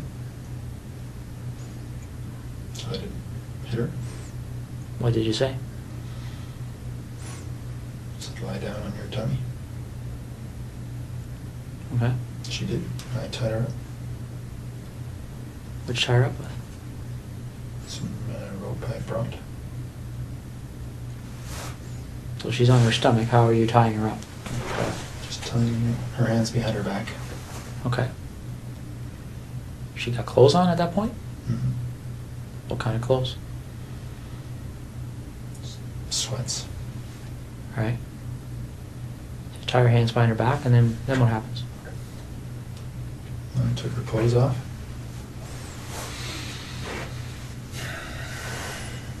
Okay.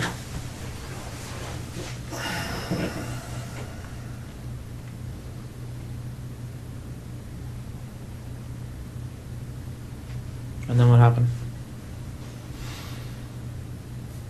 I raped her. A rape can mean a lot of different things. What kind of sexual act took place? Just,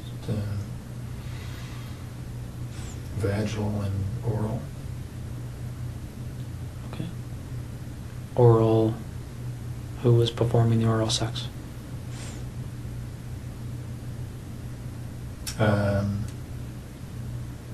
No, me on her and her on me. Okay. Any condoms used or anything like that? No. No. So and again, correct me if I'm wrong. Vaginal intercourse. Her performing oral sex on you, and you performing oral sex on her. Mm-hmm. Do you remember what order those things occurred in? Yeah. I started with the oral sex. Then I raped her. And then later on I made her perform oral sex on me. Okay. Any kind of conversation happening when this is going on? Yeah, a little bit. What was being said? Well, I threatened her before I had her perform oral sex. What did you say? Well, I put a zip tie around her neck. I said that I would pull it if I didn't like what she would do. Okay. So she did what you told her to do? Mm-hmm. Any issues there? Any reason to pull it? No. So, do you remember if you ejaculated at that point? Or at any point? Not at that point, but later on. Okay. So, the oral sex finishes, and then what happens next?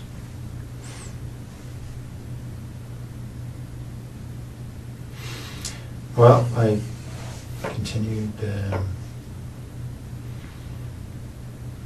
rape her, and I had her put on some of her underwear. Took some pictures, lots of pictures. And then got her dressed, walked back to the truck. Okay. At what point did you decide that she was going to leave with you?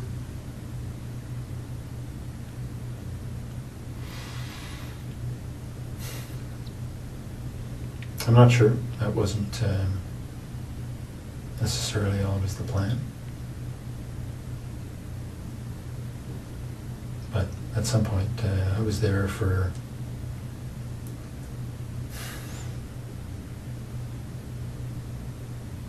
three hours, 3 and a bit.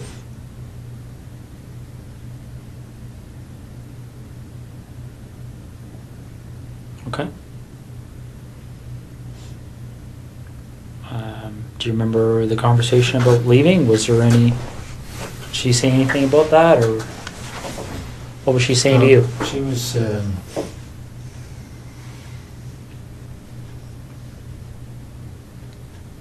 certainly cooperative.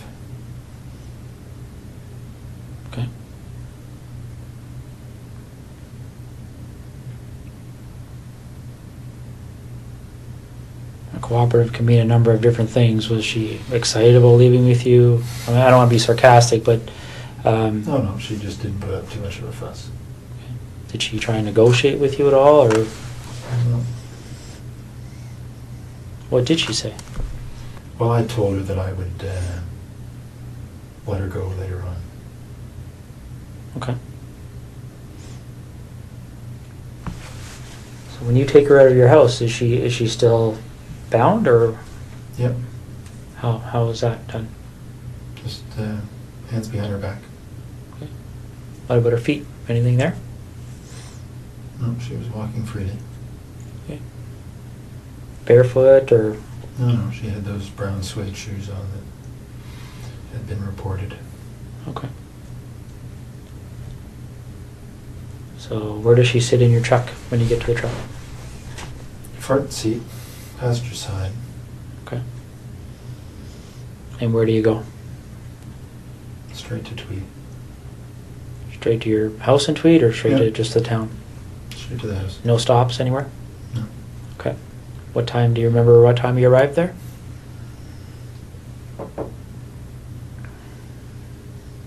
I don't exactly, but I'd say between 4:30 and 5:30. Okay. All right.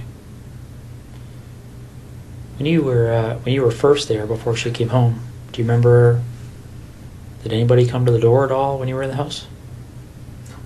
Okay.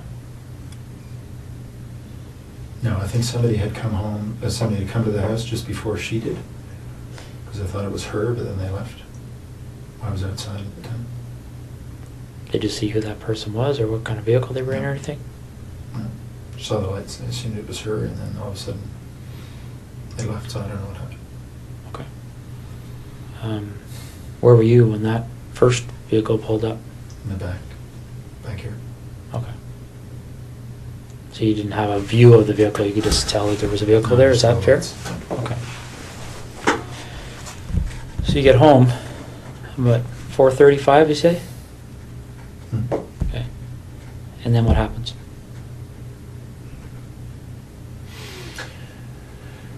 Well, she would go to the bathroom and a quick shower, wash her.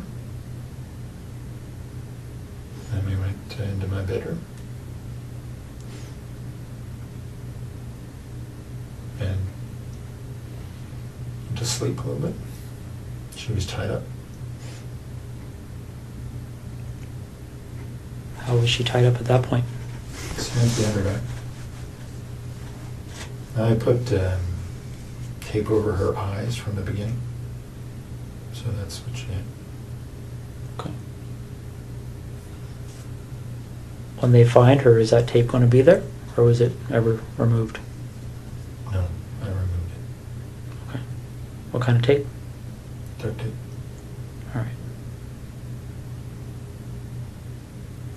The duct tape that you used, where's that roll?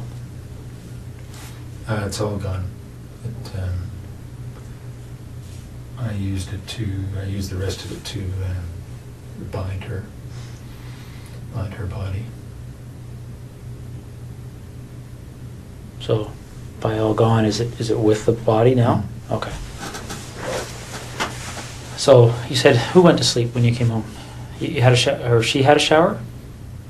Well, we both got in. I washed her off after she'd been to the bathroom. We both went to sleep. But she was tied up and I tied the rope. So I could fall asleep a little bit and she could move without waking me up. Okay, I'm trying to picture how that would be. So the rope's tied to what on her? Just tied her hands behind her back. Okay. And then the rope just wrapped around me a couple of times, so there was no slack. okay. Do you remember how long you slept for? Not long, maybe a couple hours. Do you know if she slept? I don't know. Okay. So you wake up and And it wasn't, we were up and down, so it wasn't 2 hours straight. It was 2 hours in bed, but it wasn't much sleep, just lying there probably. So you get up from that, and what happens next?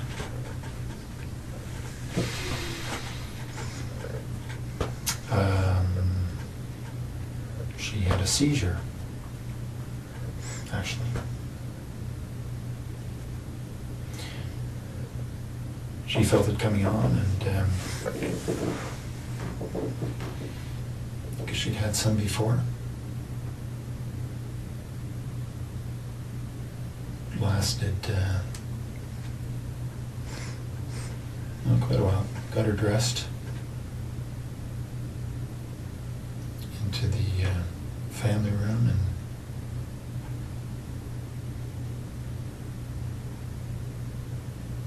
and anyway, she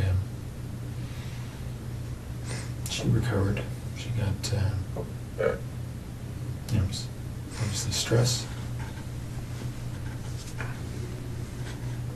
but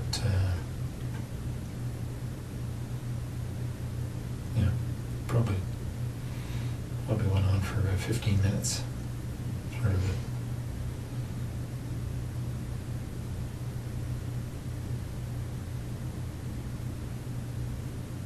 So, Yeah. how do you know she had them before? She told me. Did she tell you why she gets them? Well, she suggested it was stress.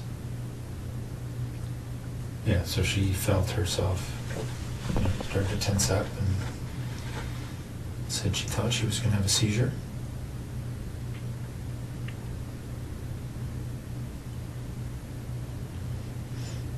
So it was convulsions is what she was having. Okay. So she recovered from that? Yep, I stayed with her and talked her through it and make sure she didn't bite her tongue. Okay.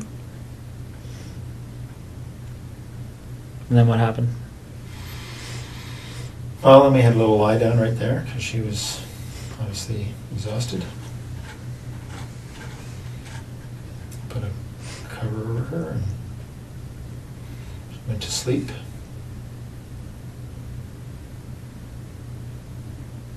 Wait for an hour or so. And I had told her earlier that before I let her go, I wanted to take some pictures of her in her underwear. And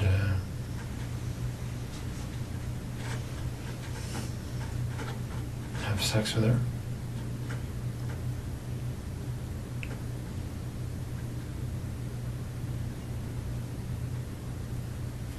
So after she'd had a rest for an hour or so, I had her put on, remember a different outfit she had? I'm sorry? Put on a number, pairs, panties, bra that she had. That I'd taken from the house. So she put those on and I took pictures. Okay.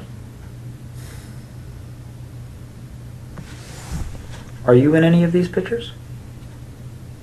Yep.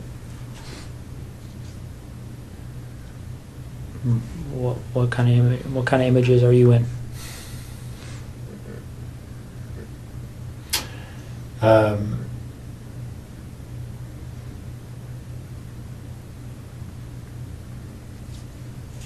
Well, I'm with her. There's on the hard drives. You'll see there's video as well. So there's video of the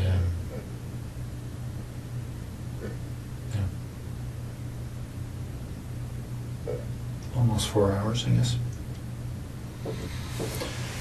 Of what?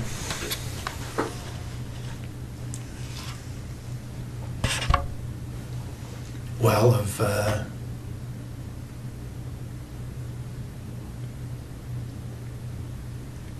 initially at her place of me raping her,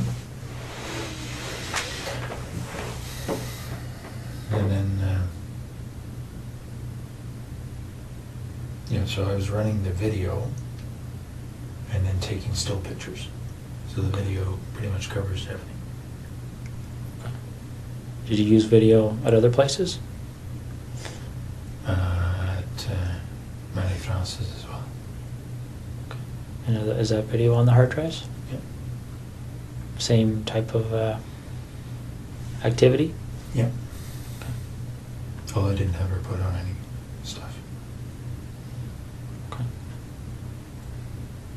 So Jessica poses for these pictures, and there's videos, and then what happens?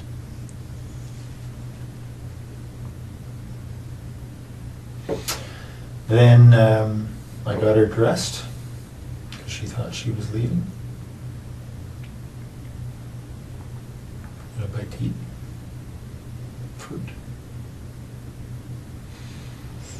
And then as we were walking out, I struck her on the back of the head.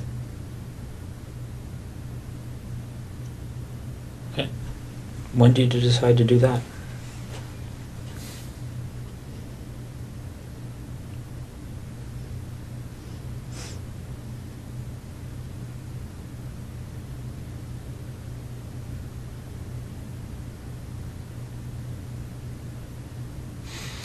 Well, I was pretty sure that I wasn't going to let her leave, but you know, the idea of striking her on the head was developed in the afternoon.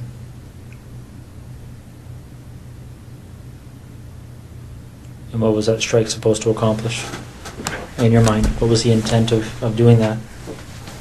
Well, I thought I would be able to knock her out, and then I was going to strangle her. Okay. So when you actually do strike her, what's the result? Her skull gave way a little bit. Felt like, and there was a lot of blood, so I think that's what happened. She was immediately unconscious.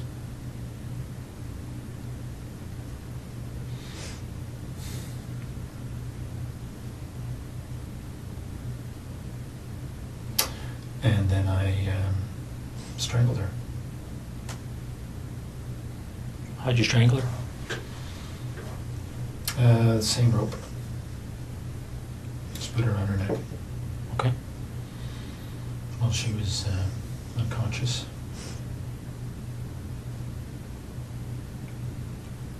Now, what happened to the zip tie that was around her neck earlier?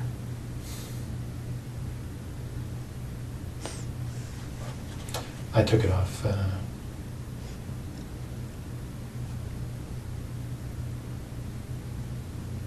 then, I guess.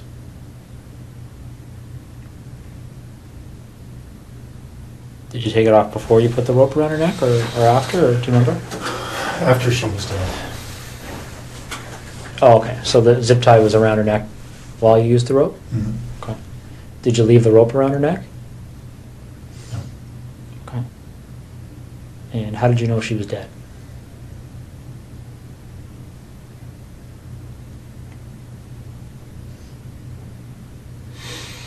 She, well, her body stopped moving.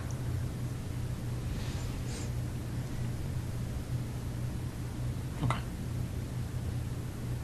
So what did you do after that? I bound her up to a sort of fetal position.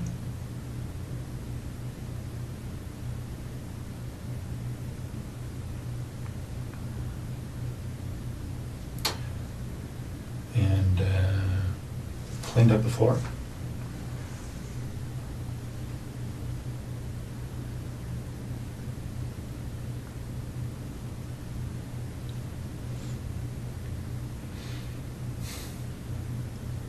No, you say you bound her up. Are you referring to the duct tape that you talked about earlier? Yeah. Okay. So then what did you do?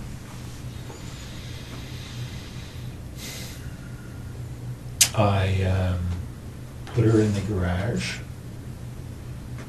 It was very cold.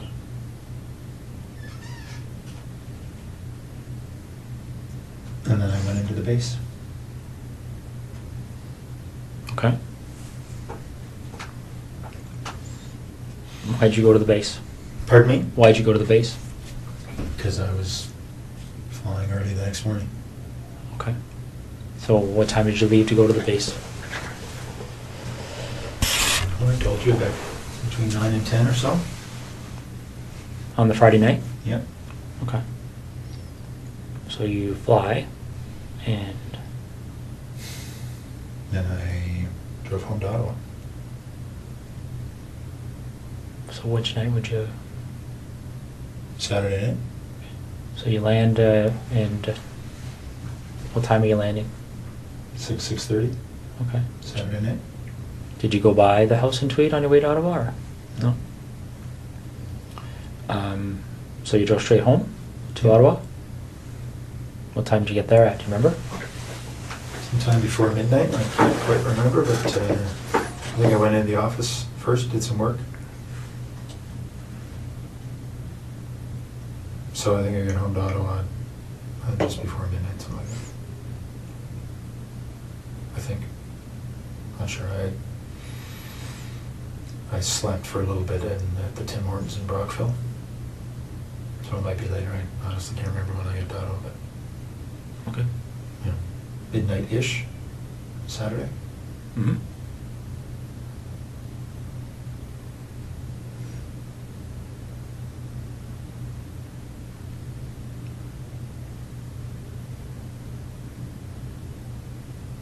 So you get home, you're in Ottawa, what do? Go to bed or Yep. stay up? Okay. So then what do you do the next day? Well, my wife and I did some stuff. I can't remember what was going on that day. You know, putting together the new house. And I headed back to Tweed that night. Mm-hmm. Is that right? Sorry. No, I didn't. I had Monday off. That's right. I had Monday off, and then I was visiting one of the units in Ottawa on Tuesday. So I didn't head back to Tweed till Tuesday night. Okay.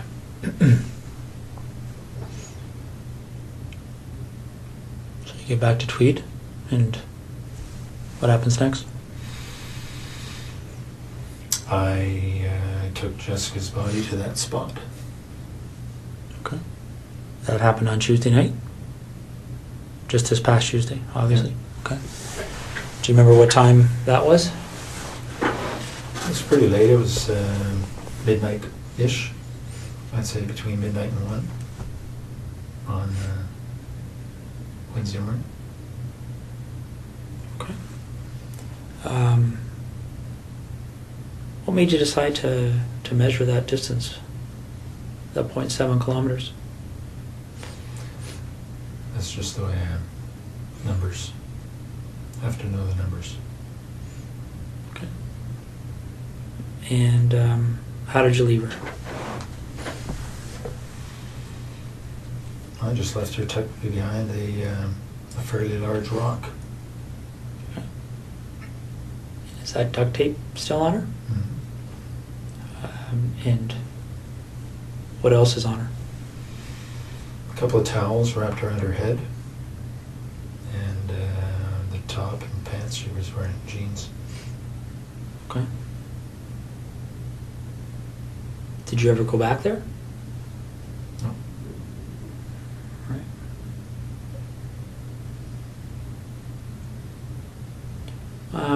What other type of cleaning and things like that did you do? Anything else to kind of cover your tracks that you can think of? I vacuumed the house and I wiped the floor, washed the floor. Okay. What about your truck? Did you do anything with that?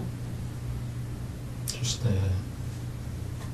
washed today because it was a mess and vacuum. Okay.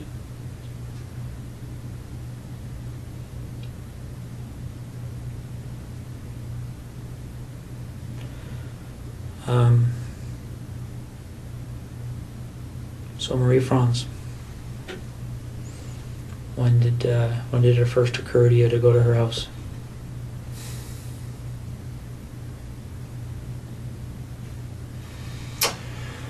Well, probably in October. October, November, not quite sure, but somewhere in that time frame.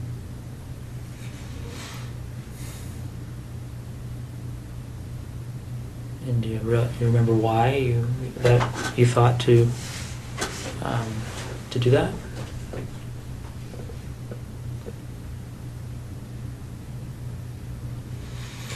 Well,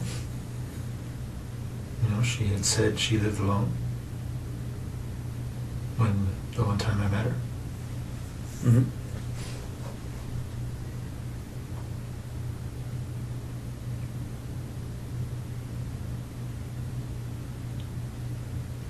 Yeah.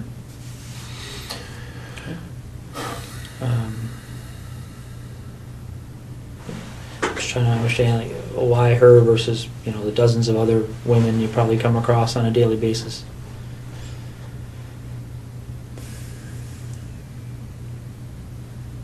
I don't know.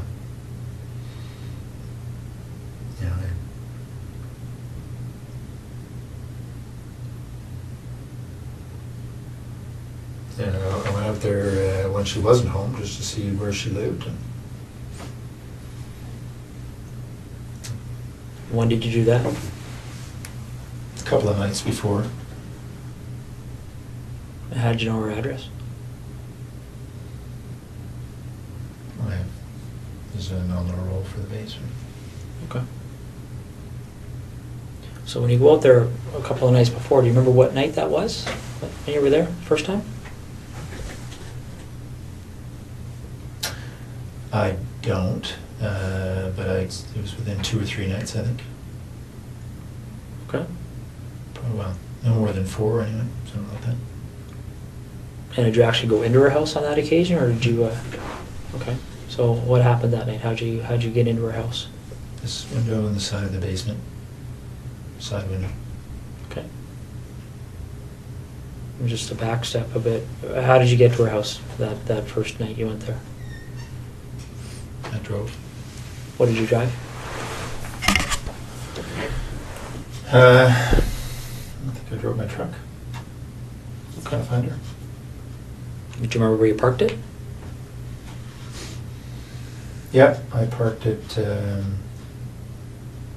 bit of a division in the residential areas there. I parked it on another side, 600-700 meters away. Okay. So not on her street, on a different street? Do you remember what street you parked on? No, but it's actually might be the same street, but there's an interruption in the street where there's a construction zone, so there's a pathway in between, so I think it's probably the same street. Okay. So you go to her house, and when you went there that night, did you know that she was away? I'm not sure if I knew entirely, but I think I thought she was away. Okay. Is that based on her schedule, or how would you know that? Well, because I fly with the squadron, I have access to the schedule, and Okay. it's a slightly different schedule she has, but that's probably how I know. You don't know for sure? I think that's probably how I know. Okay. So you go to her house, Mhm. and what do you do that night, the first night? Well, I looked around and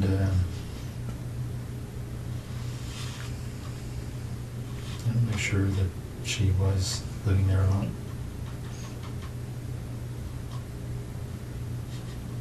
And I'm sorry, did you say, I can't remember if you said, how did you get in? Same way. Dog, side basement window. Side basement window? Okay. Do you remember what kind of window it is? Like what made it, Well, I just noticed it was, the flashlight, I could see that it was not locked. It had been opened slightly. So I removed the screen, slid it open, went in. okay. So you go in and you're in her house, figuring out she lives alone, and do you do anything that night? Yeah, I was playing with her underwear. What do you mean playing with her underwear?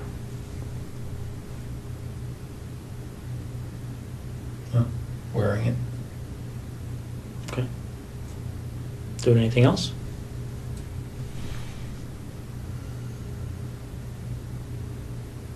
No, I didn't touch her stuff.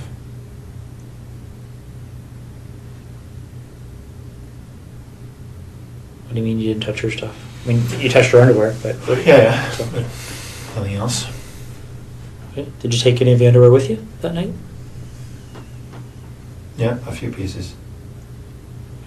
And where did you find the underwear when you went in? In her drawer. Was it clean? Was it used? Or, Clean. um, anything else you can remember doing that evening that you... No. All right.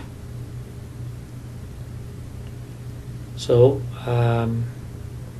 after that first visit, did you return again before meeting up with her? No. Okay. So, which day did you go to her house when she was there? Well, the night before I went to Ottawa, so I think that was Monday night. All right. So let's walk through that. What time do you think you got there? About 11 or so, probably. 10:30, 11. Okay.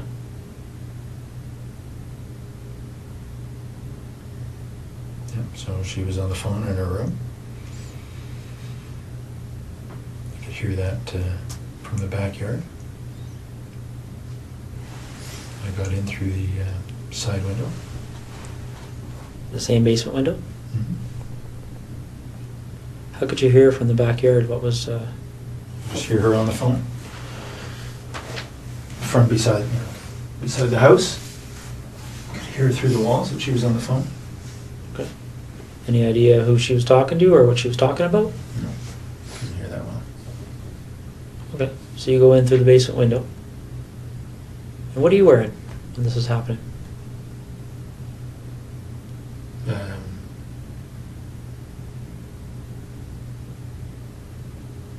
A sweatshirt and Dockers, I guess. And the 2 pieces on my head. Okay.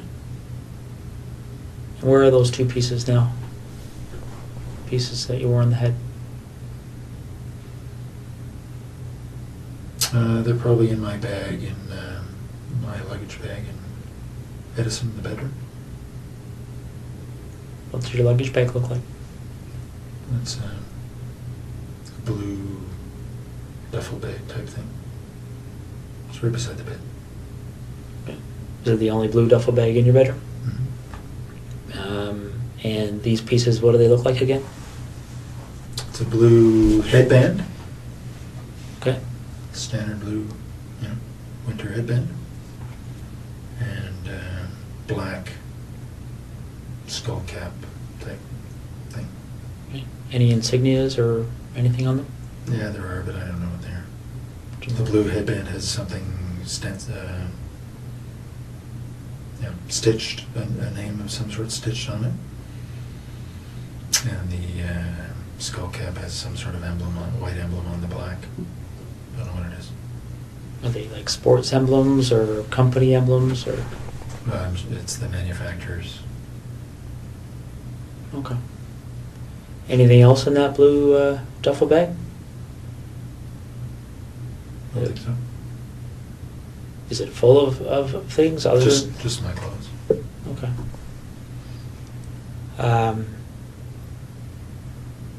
So you go in, do you remember what you had on your feet?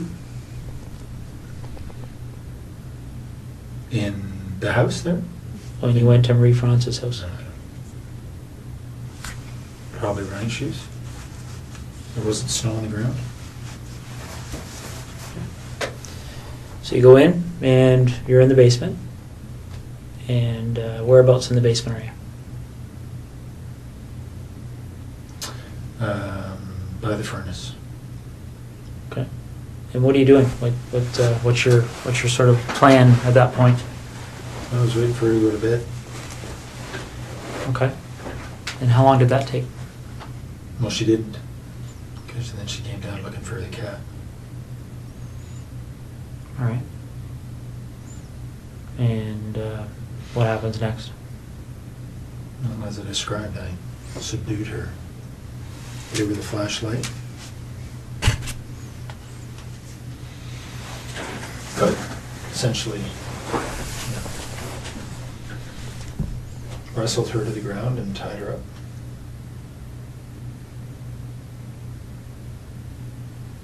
Okay. And what did you use to tie her up? Same rope, green rope. It's in tweed.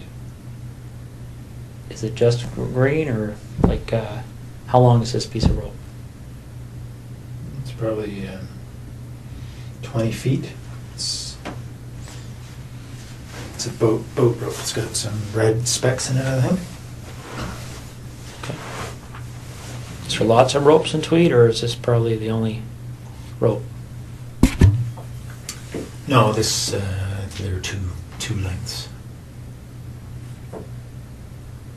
2 lengths of the same green rope? And were they both used?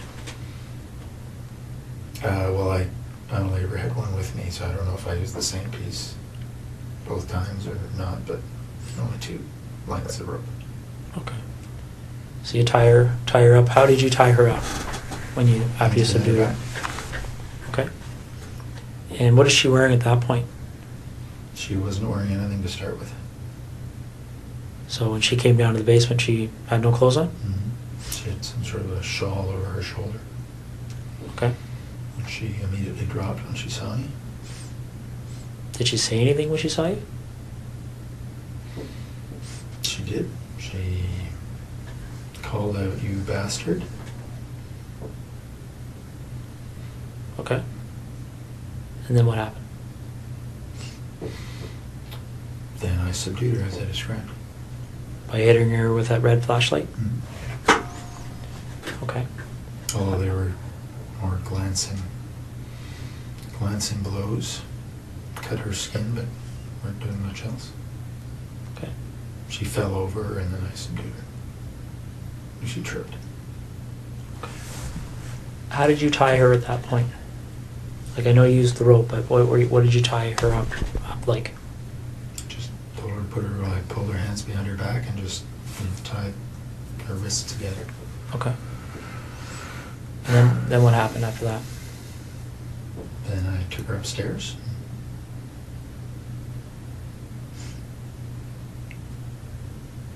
Did she go upstairs under her own power, or did you carry her? No, she passed out on the stairs. And then I carried her up. Why do you think she passed out? I expect from the hits to her head. So you carried her up to where? To her bedroom, put her on the bed. Okay. And then what happened?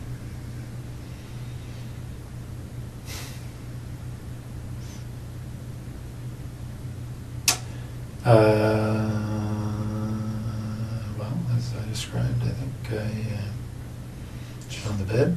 I raped her over a period of time.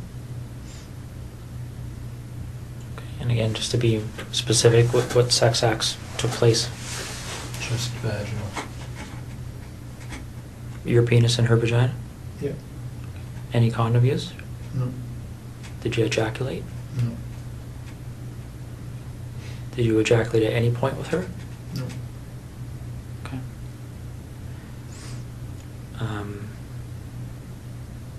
But just before I forget, I think I asked you, don't mean to bounce around on you here, Russ, but with Jessica, I asked you about ejaculation. You said you didn't at that point. When did you ejaculate with Jessica?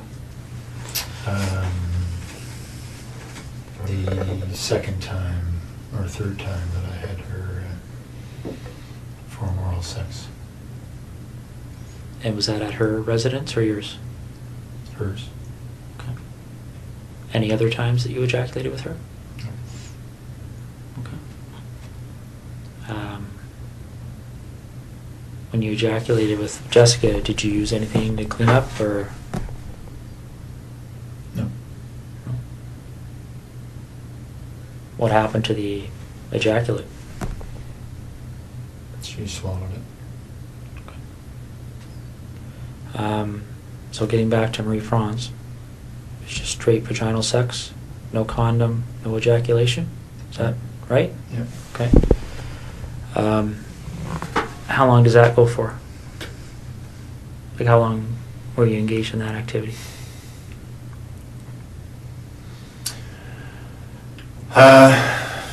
Well, hour and a half, 2 hours, I guess. Okay. And then what happens next? Well, as I described, I suffocated her using duct tape.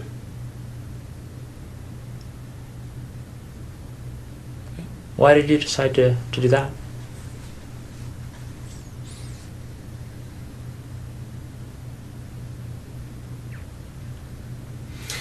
Well, again, because of the pictures. As I described to you, it would have, it was going to be a pretty straight line back to Tweed.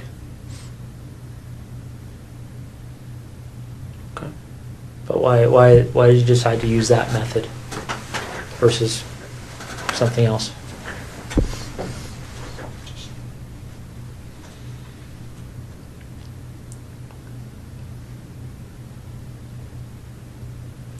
I had thought about strangling her earlier.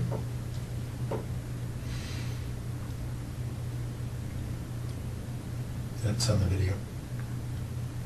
What is? My, well, it was a short-lived attempt because she struggled quite a bit. And then I decided that I needed to suffocate her. So there was a short-lived attempt at strangling her? And what's on the video, the suffocation or the strangling? Well, just me putting my hand on her throat.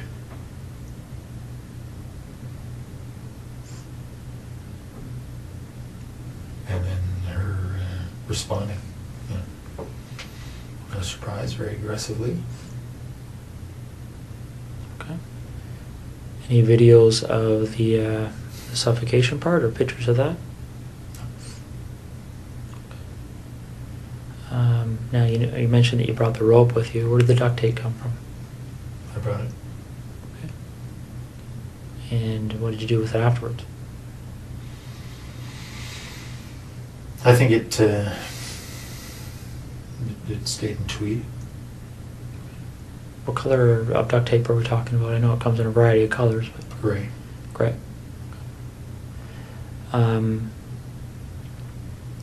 So before the suffocation, obviously, how long do you think you were with her from the point, well, how long do you think you were in that house from the point you went in that window to the point you left? Probably 4 hours. Okay. So, correct me if I'm wrong, did you say you got there at 11? Or around 11? I think that's right. Okay. So you left around 3 in the morning?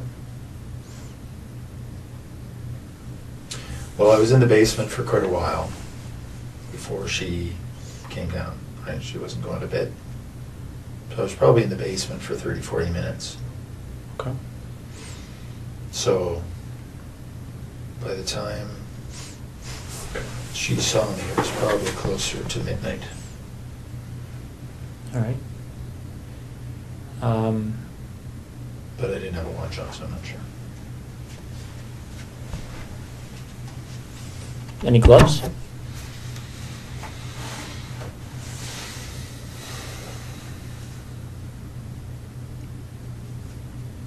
don't think so. Did you wear gloves with Jessica? Only to get in the house. It was a very cold night. And what about the two women in tweed? No gloves. So while you're with Marie Franz, what kind of conversations are taking place? Anything she said to you stick out in your mind? No, I taped her mouth. There's no conversation. Okay. When did you tape her mouth? As soon as I got her up to the bedroom, Why did you decide to do that? because she was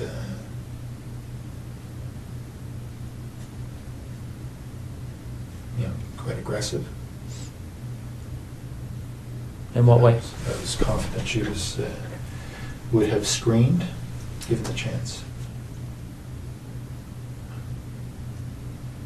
What way But was she did initially, Did she? Okay. in the basement. So in what way was she aggressive? Well, just in, when she discovered me, she was very vocal, screamed quite a bit, until I'd subdued her, so I expected she would scream again, given the chance. Okay. Do you remember how you left her residence? Back door. Patio door. Okay. Did you take anything with you that night? Some of her underwear.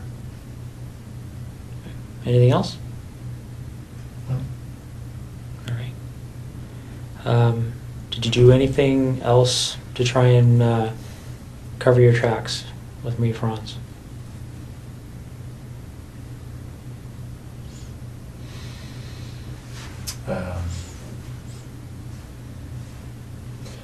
Well, I had turned off my BlackBerry before I left Trenton. Other than that, no.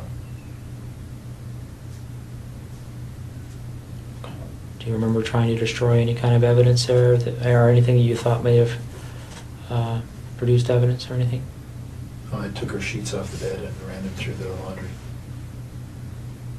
Okay. Like the laundry where? In her house. Okay. Did you run them completely through? Did you wait for it to finish, or? No, I just put them in and put a whole bunch of bleach in and let it go. Okay. So the night you went to her house and got there at 11, you came from where? Like you said, you left Trenton. You Yeah. turned off your BlackBerry. You talking about the base, or are you talking about where did you leave to go to her house? Well, no, I just turned off my BlackBerry before I left the Trenton area. I would have left from the base after work. All right. What time do you think you turned your BlackBerry off? Well, it's only a half-hour drive to Brighton, so probably in the 9:30 range. Okay. Do you remember what time you would have turned it back on? And I was back on the 401 heading to Ottawa the next morning. What time would that have been? So 6 plus or minus 30 minutes. Okay. So you leave her house 3-ish. No, I think it was later than that. So the 4 hours obviously was. I think I went in about 11.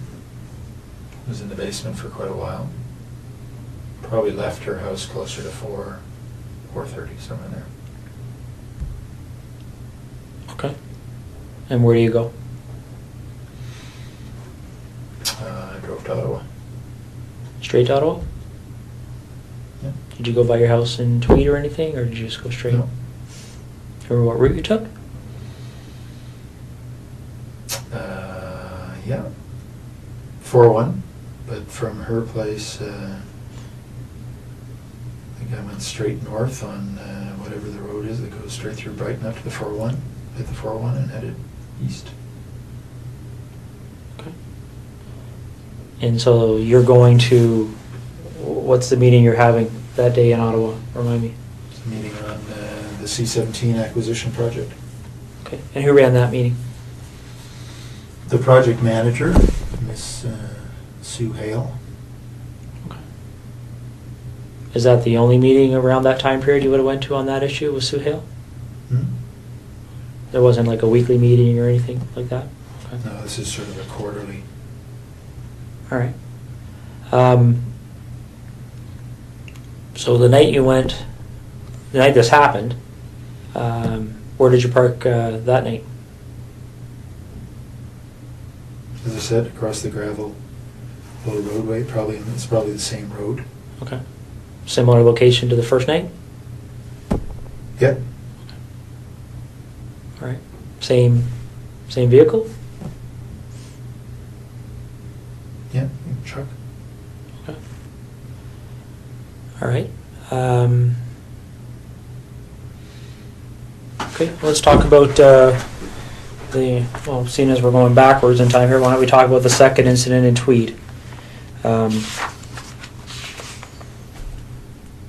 With Lori Masakai, one that's at 76 Cozy Cove.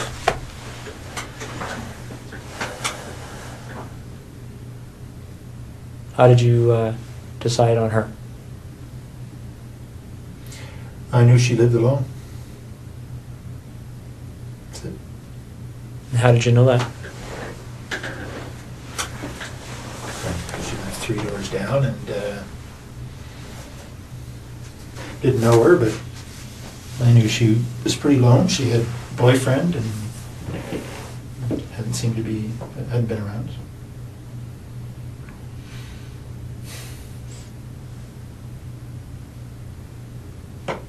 You know, looked in the window and she was alone.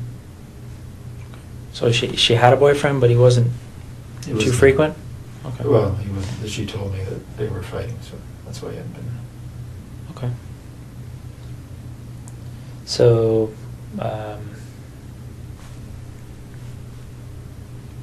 did you look in her house before the night that this incident happened, or when did you do that? I had been in within the week, probably a couple of nights earlier. What did you do that night? I looked around to see if there are any permanent signs of her boyfriend, I guess. Took 1 or 2 pieces of her underwear.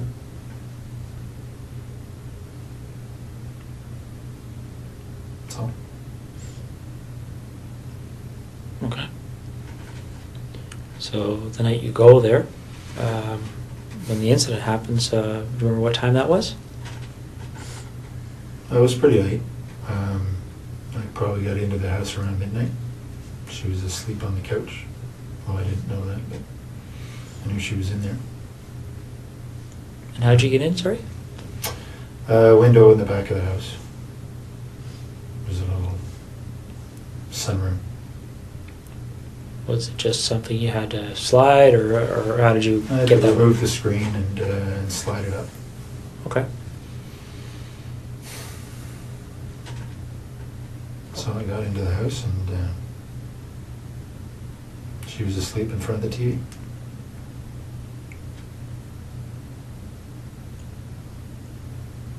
Wearing anything on your face that night? Yeah, same things. Okay. The headband and the cap? Okay. What kind of clothes did you have on? Just dark sweatshirt or pants. Alright. So she's asleep on the couch, you're in there, and then what happens? We have been through this, eh? I know. I struck her with the flashlight, thinking it would knock her out. It didn't. We struggled. I subdued her. Took some pictures. Left. It's probably in the house about 2.5 hours. It's a pretty short description for 2.5 hours. Well, we talked. I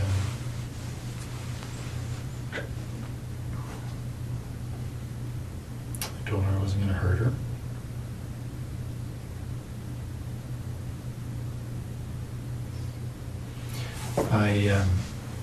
I told her that there were other guys in the house robbing her. My job was just to control her.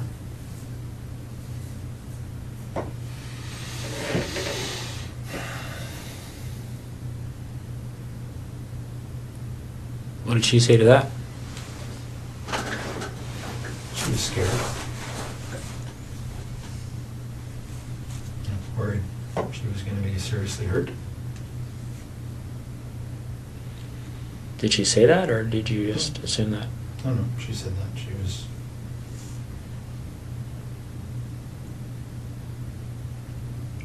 was worried she was going to be killed. I said, I'm not going to kill him.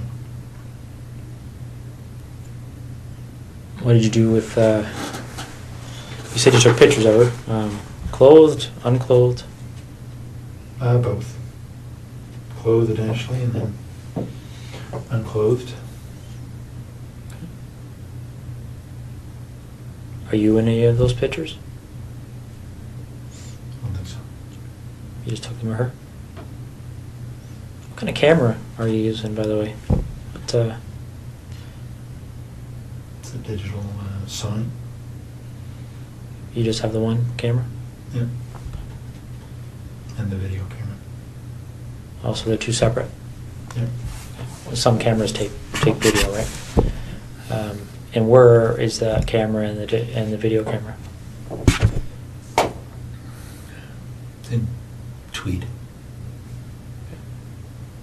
Is it the only camera and video camera in that house? Yep. Okay. All right. So you take pictures of her, and how do you end up leaving? Like you, I just told her to, I don't know, count or wait for a number of minutes before she called the police. okay. And did you leave immediately, or did you stay there for a while, Oh, no, I left. see what she was going to do, or? I left. And where do you go? Home. Straight home? Mhm. Okay. Did you wait to see if the police showed up or anything, or? No. Well, I mean, it's, So what did you do when you got a home? couple hundred feet. I went to sleep. Okay. And what did you do the next day? Went to work. Normal time. Okay. A couple hours later.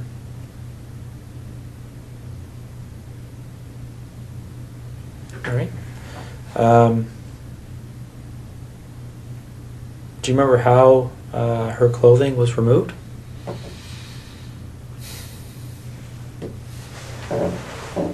Well, because her hands were tied behind her back, I think I cut off her top and then pulled off her bottom. What did you use to cut her top?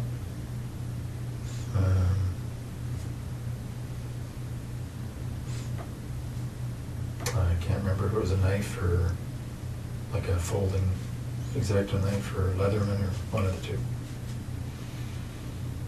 Are these items that are in your house in Tweed? Yep. Okay. Was there ever any other time you used a knife to cut off clothing or anything else? Do you remember? I cut off Jessica's top with a knife, so her hands were tied behind her back. That's all. Okay.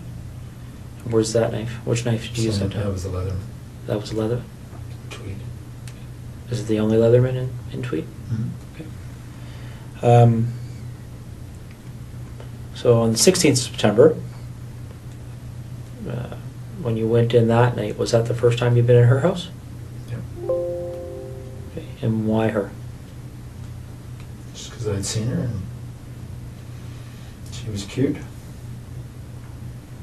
That's it. Okay. So there was no, you didn't go into her house before that night? No. All right. So you go in, and how'd you get into her house? Side window. The was not locked. Cut the screen, slid the window, crawled in. Okay. And what you wearing? Same. Sweatshirt, dark pants. The same hat and. Mhm. Okay. And where do you find? In bed, asleep. Okay. And what do you do? Stood over her for a while, and I hit her on the left side of her head just with my hand. Just woke her up. We struggled.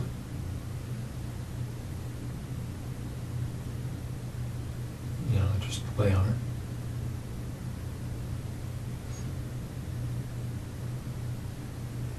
And very much like I described a little bit ago, took off her, pulled her top down, and took off her pants, took some pictures, left. Do you remember her saying anything to you? Yes, What did she say to you? all kinds of things. You know, she had a young baby just next door, the other room, 8 months or so. Was obviously concerned about the baby. Concerned for herself. I assured her I was not going to hurt her. Physically, anyway.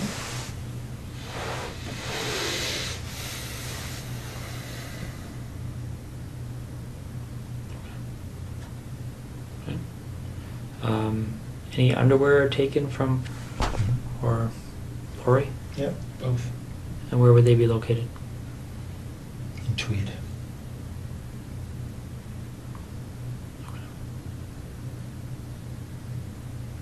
And why are they in tweed as opposed to Marie Franz and Jessica's underwear?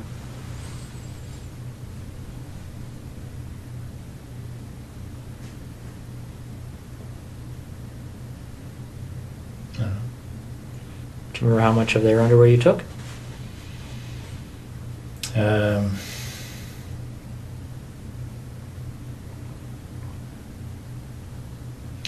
Not very much from Lori.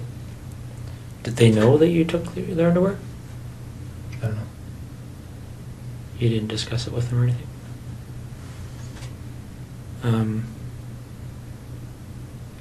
So where in tweed would their underwear be?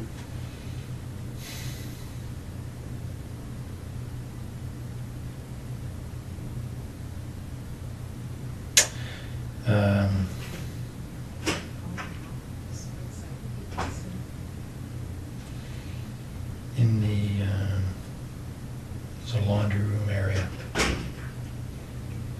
Okay. just between the house and the garage. Right?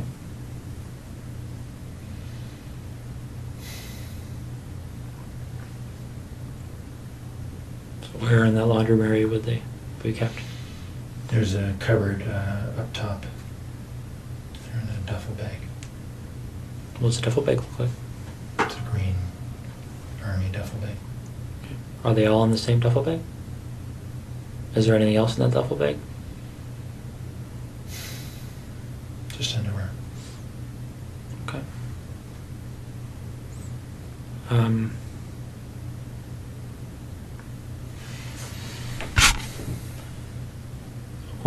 When these pictures are looked at, you talked about being in Marie Franz's underwear on the first night you went in. Did you take photographs of that?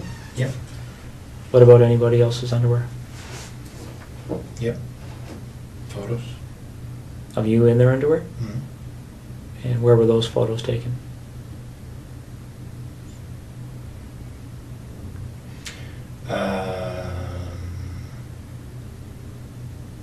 Well, sometimes in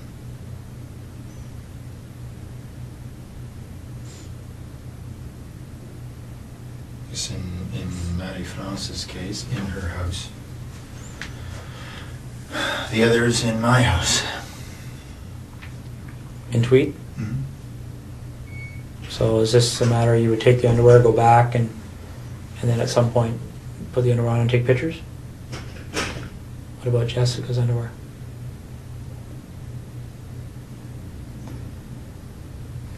She's only her, right? So you don't have pictures of you and her underwear? No. All right.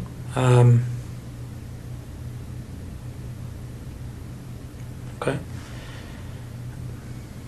Well, I guess I just have a couple of questions for you. I mean, I'm sure there's going to be more questions, but I guess what's on my mind right now, Russ, is what made you decide to tell me this tonight?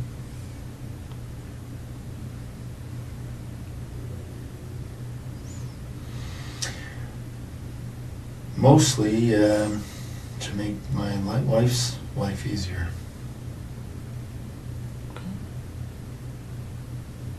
Is what you told me tonight the truth? Yeah.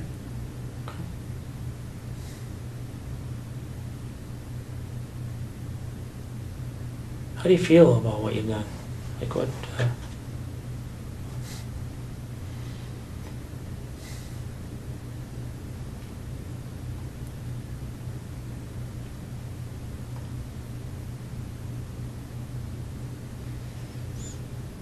Disappointed. Okay. Let me ask you this: if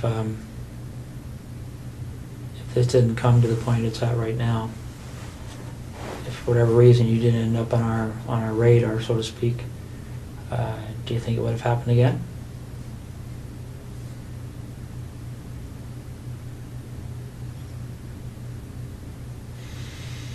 I was hoping not, but I can't answer the question. Okay. Not too much here, Russ, just a few details that I wanted to cover off. Specifically dealing with Marie France. In the basement of her house, there's a hole in the drywall. Do you recall how that happened? Whereabouts? I don't know specifically, but it's downstairs. I don't remember that. No. Okay. Do you remember doing anything with her in the basement where you may have used some clothing or something to secure her? Yeah, I tied her up against one of the poles in the basement initially. I went outside and put the screen back on and secured the window. Okay. While she was tied to the pole? Yep. And what was your thinking behind doing that at that point? Just to cover up how I'd come in. Okay. Now, by the time she's tied to that pole, is that in the very initial few minutes kind of thing of the confrontation, or? That was shortly after I'd subdued her and tied her up, yes. Okay. Does she have the duct tape on her mouth yet?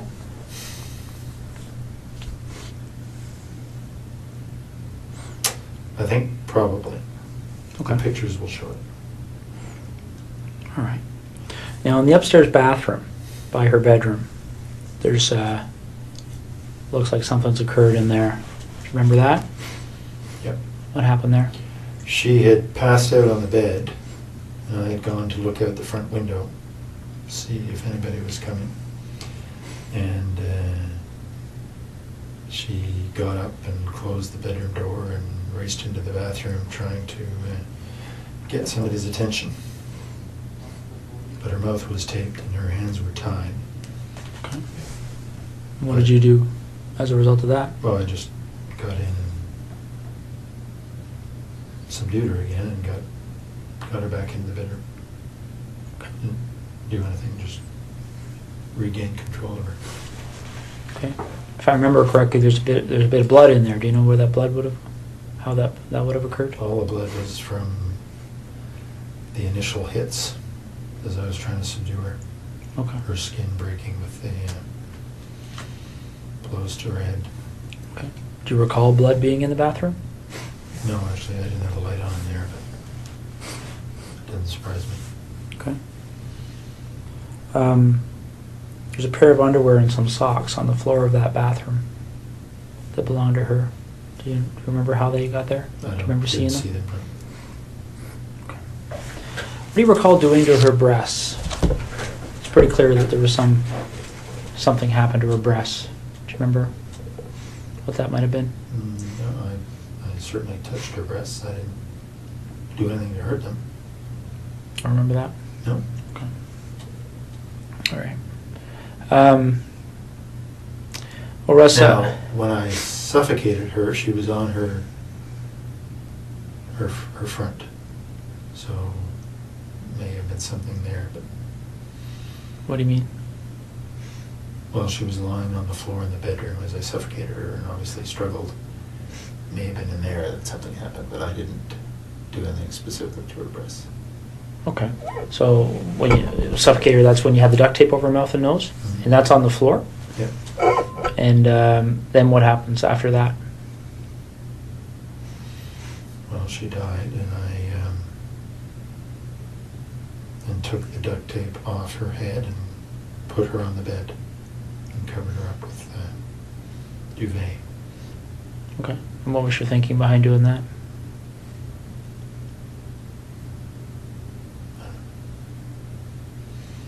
Nothing really. Okay. As you might expect here, Russ, certainly even now, one of the Ottawa investigators mentioned to me that there's a number of incidents that have gone unsolved over the years. Can I was going to get into that. Can I go to the washroom quickly? Yeah, I can get somebody to take you to the washroom. Okay.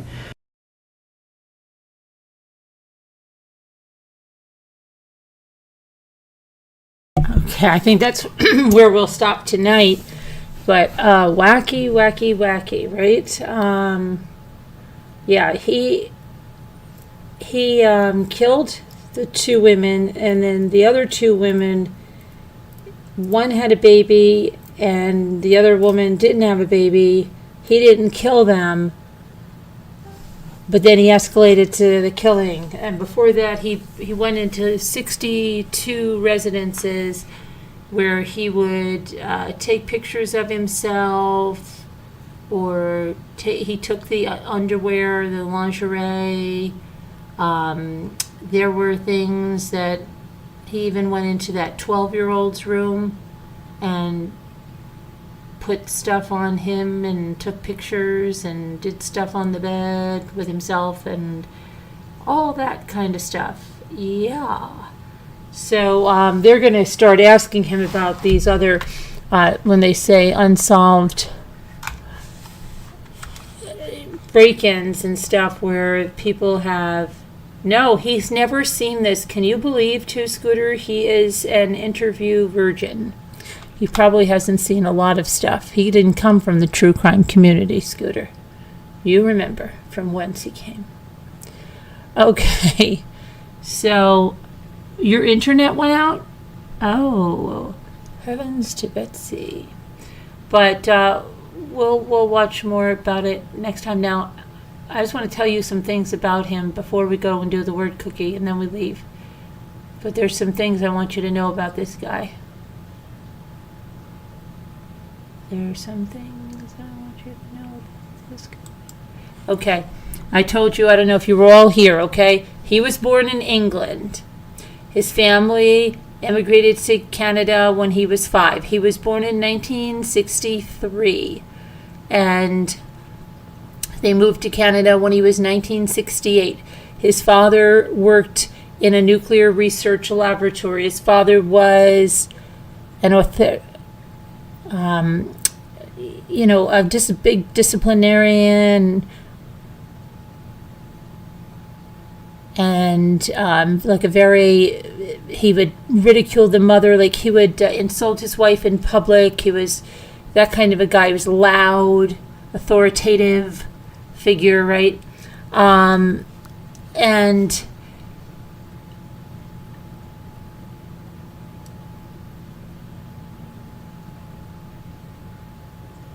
they got a divorce as a matter of course, his parents. in 1969. So they came to Canada in 68, and by 1969, his mother filed for divorce because the father had an affair with another couple that they met with the woman. So she filed for divorce. And then she got married to someone else. So, okay, so you're talking about his early life, right? He's born in England. They moved to Canada. But the weird thing is, they met another couple, Jerry and Marilyn Savkas, and this guy's father had an affair with Marilyn Savkas, and his mother files for divorce because of that, but then she ends up marrying Jerry. And she changed her name from Christine to Nani. And by 7, he didn't even, he had his stepfather's name. Isn't that interesting? Russ Savka. Somehow he moved back to Williams, but like I said, he was a well-behaved child. He was polite, shy, reliable, self-disciplined, and a fastidious teenager, it is said. He went to high school in Toronto, and he did everything you would, he was a newspaper boy. He took music lessons. He played the piano. He played the trumpet. But then in 1979, another big move, this time to South Korea. So his stepfather was recruited to oversee a nuclear reactor project. And then a year after that, in 1980, he moved back. He had one brother who was a couple years younger than him. They moved back to Toronto, and they went to an elite boarding school, Upper Canada College. And he participated in not only sports, he participated in drama and music. And then in 82, and I'm trying to think, in 82, hold on a minute, because he was born in 63. He should have gone in 81 to college, but he went into college in 82. He went to study politics and economics at University of Toronto. And when he was there, that's when he dropped that Savka name and went back to Williams. And then he started to learn to fly. And then this is interesting. He began a relationship, of course, a very intimate relationship, a love relationship with a woman from Japan. And when they broke up, when he was in his 4th year of college, he was distraught. He tried to save the relationship, it failed, and then he became so depressed he just withdrew, didn't date anybody else, and he stayed single for a number of years. When he was at the college, he didn't have much contact with his family members. He didn't talk a lot about them. He seemed to be a loner, and so he was just kind of withdrawn. Maybe you could call him an introvert or whatever. He just was not, and it's not that rare that men, there's a lot of men that act like that. Anyway, his stepfather moved to become chief engineer of the Canada-France-Hawaii telescope. And that's an observing facility, and it's located in Mauna Kea. It's a dormant volcano on the island of Hawaii. So now they're over there in Hawaii. And meanwhile, his biological father, Williams, he remarried, and then he moved to Schenectady, New York, and he worked for General Electric. So his family's all over the place. It's like a lot of moving around, right? England to Canada to South Korea to then, his parents are mother and stepfather in Hawaii. His father's back in New York. It's all over the place. He did, even though he was kind of a loner, he developed a little bit of a reputation for being a jokester. And this is interesting because he hid in that Marie's basement, and he got known for that, hiding in closets for extended periods of time, only to jump out and surprise roommates. Now, a lot of people do stuff like that. That's a prankster, right? But I guess given what he went on to do, it's troubling, right? Because he's like, was he testing stuff out? Like, did he have a more sinister motive other than just, trying to be funny or, whatever? It's just weird after what he did, right? He also was like really adept at putting together and taking apart door locks that he needed to do for his prank. So when he would go, I guess, and other roommates, he would get into their room. So it was more than just, hiding in the shower to scare your brother or your sister, whatever. He was actually getting into locked rooms like that, whether it was at the boarding school or the college or whatever. He was doing it. And other things he did. He actually, after he got his degree from college, he lived alone in a basement apartment in Scarborough, and he worked part-time waiting tables at where? At a lobster restaurant called Red Lobster. And this is interesting. There was a movie, you probably wouldn't get it if you've guessed 1,000,000 times now, that he watched over and over and over again. And it had Tom Cruise in it. Do you know what it is?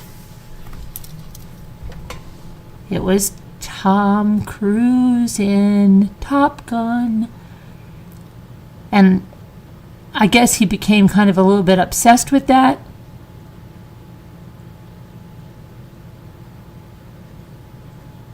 And he wanted, I guess, to live out that fantasy for real. And he decided he was going to be a jet fighter. And he thought he'd win back that Japanese girl. He was given an offer to work with the Royal Canadian Mounted Police, but he said no, he didn't want to do that. He enrolled in the Canadian Forces in 1987, and he got his flying wings in 1990.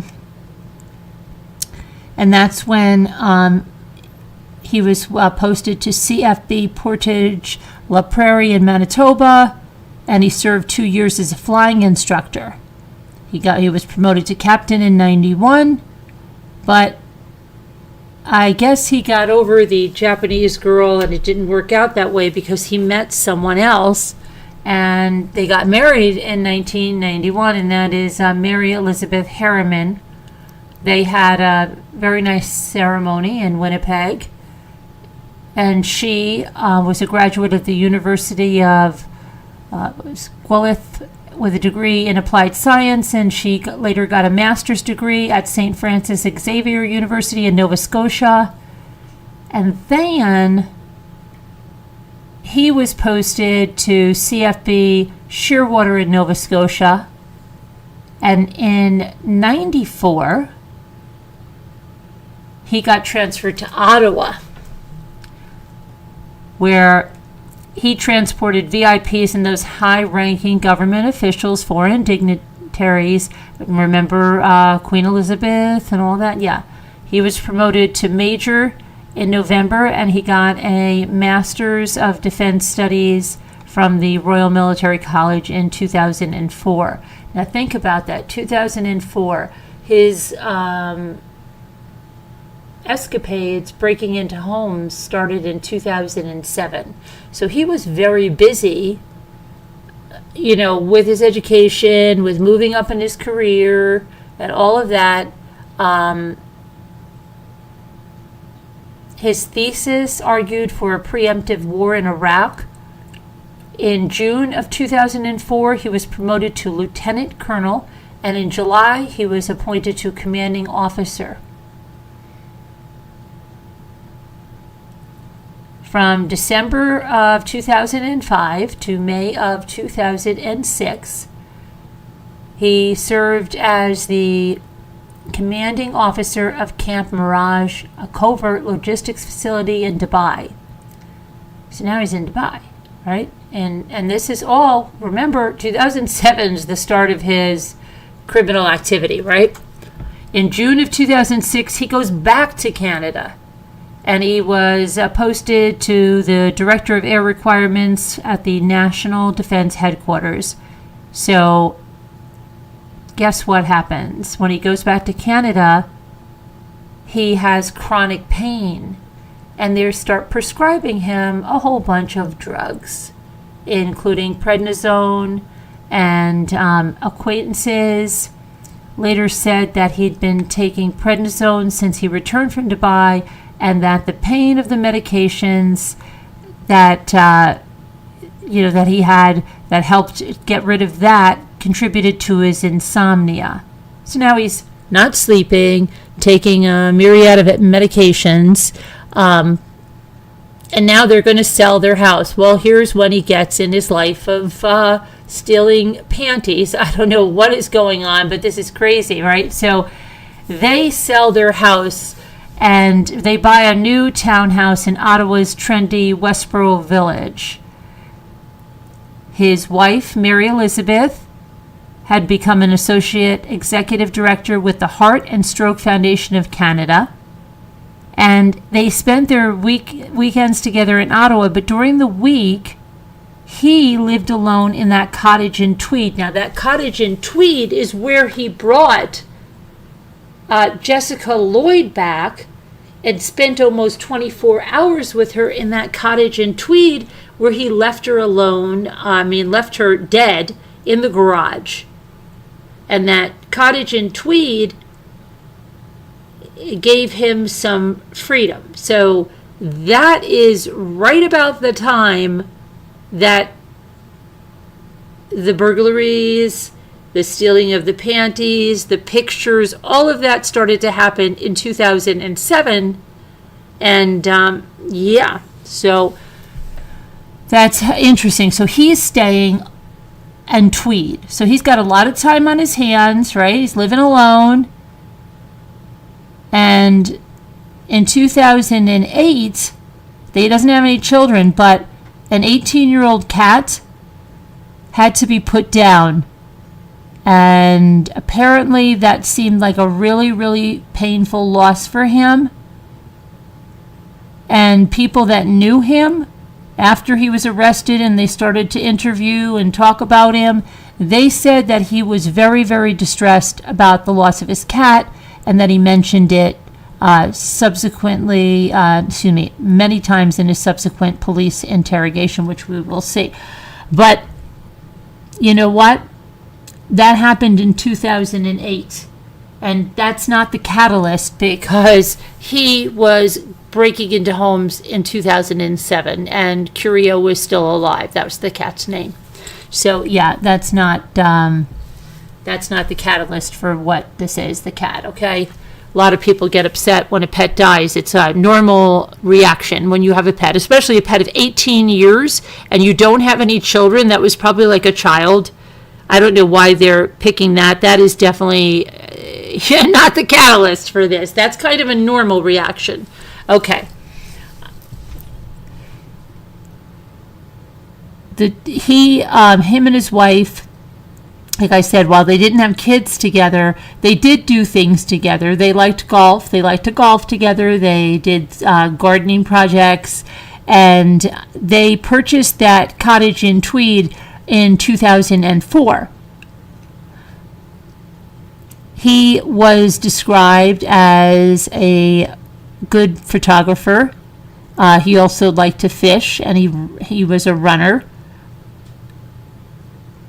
So it ended up that his relationship with his parents, he was closer to his dad. Now, remember, his dad was this authoritative guy, and he would, be loud, and he embarrassed the mother, and then he was divorced, but he ended up being closer to the father than to the mother.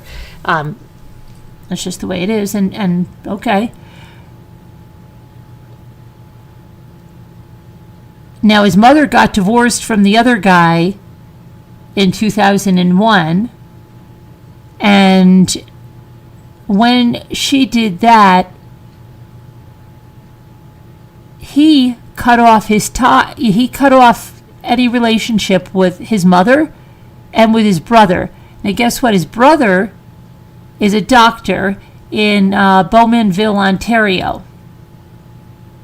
And then his stepfather went to France after they were divorced. So his mother was a physiotherapist in Toronto. 2001, she gets a divorce. He then says, I don't want to see you or my brother again. So there's something going on there, right? That I think that's highly probably more of something than the cat. But anyway, he cuts off ties. That's his only brother. Of course, that's his only mother. And he cuts off ties with them. So, very strange. And stepfather goes to France. And that he had no criminal activity before 2007. But that's when 2007, guess what? The break-ins that happened first happened near the Tweed Cottage. And then they were near that Ottawa home, the one that he and his wife got. Right? The one that he didn't want the police to ruin everything. The one that got him to confess because he didn't want his wife's beautiful home that was her dream to be destroyed. Because the wife's going to worry about it. He's worried about destroying the wife's home when he is literally destroying the wife's entire life. Right? Everything she knew with this guy. Okay, I mean, just his thinking is so distorted. He's telling them, I don't want my wife's beautiful home destroyed. Well, everything is destroyed. Okay, it's just so crazy that he would even say that. He had plans of action that he did. He scoped out people's homes. When he found out women lived alone, he would go by. He would sneak in. He would go into there. Now, there's a lot of stuff that came out in court about this. Like I said, there were many, many pictures of him dressing in the lingerie. You haven't seen that yet. So I do want to study the trial. I want to go back and listen to more of the interview.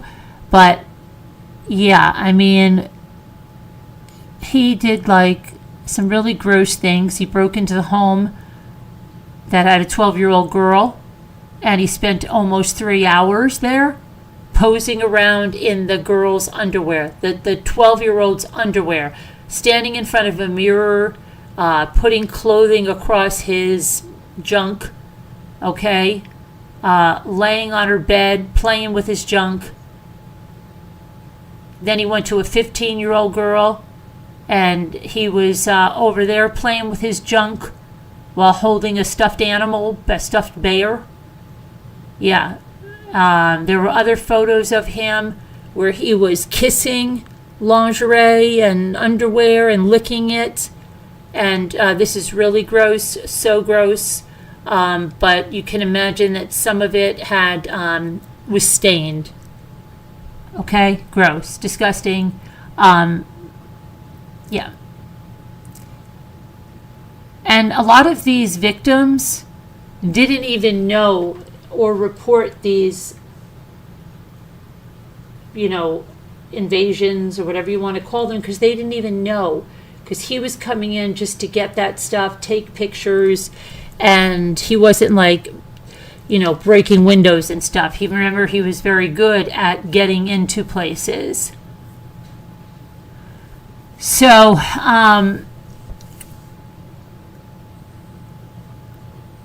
he would do that sometimes in some houses more than once. If he was able to get in and he could know the person's schedule and he could get in and out and he had time, he went in more than once. And he kept, I remember he said he's a numbers guy, he kept records of what he did, okay? And he had computer memory cards full of stuff. He had hard drives full of stuff. And he left notes. And he left the note Merci on one girl's computer. And then sometimes he left behind stuff he used to take care of himself for them. And then he got a little more brave, right? And he would go into homes and sometimes the people were there and he was watching them shower. They were unaware and he was playing with his junk while he was doing that. And he was doing, like, I guess he thought good because he did it 62 times without getting caught. And then he jumped to the next level, and that's the ones you just heard about, the woman with the baby, and then the other woman. And then after that, that's when he killed Marie France. And then he went on and he killed Jessica Lloyd. And that's why this investigator just asked them, if we didn't put this together, if we didn't, figure this out, do you think it would have happened again? And he said, well, I would like to think it wouldn't, but I don't know. I can't answer that. Okay, so that's just a little look at his early life up to then. And we'll listen to more, and I want to get some more about the trial and exactly what came out at trial, because it's really crazy. Jimmy asked me he's like, did you ever cover this? I said, I talked about this, we talked about this, and I did watch like this on my own, and it was a while ago, but I don't think I did it the way I would like to do it here. So yeah, I'm probably going to put this in its own video, but maybe tomorrow we'll do something exclusively to this. But now you know what it's time for. It's time for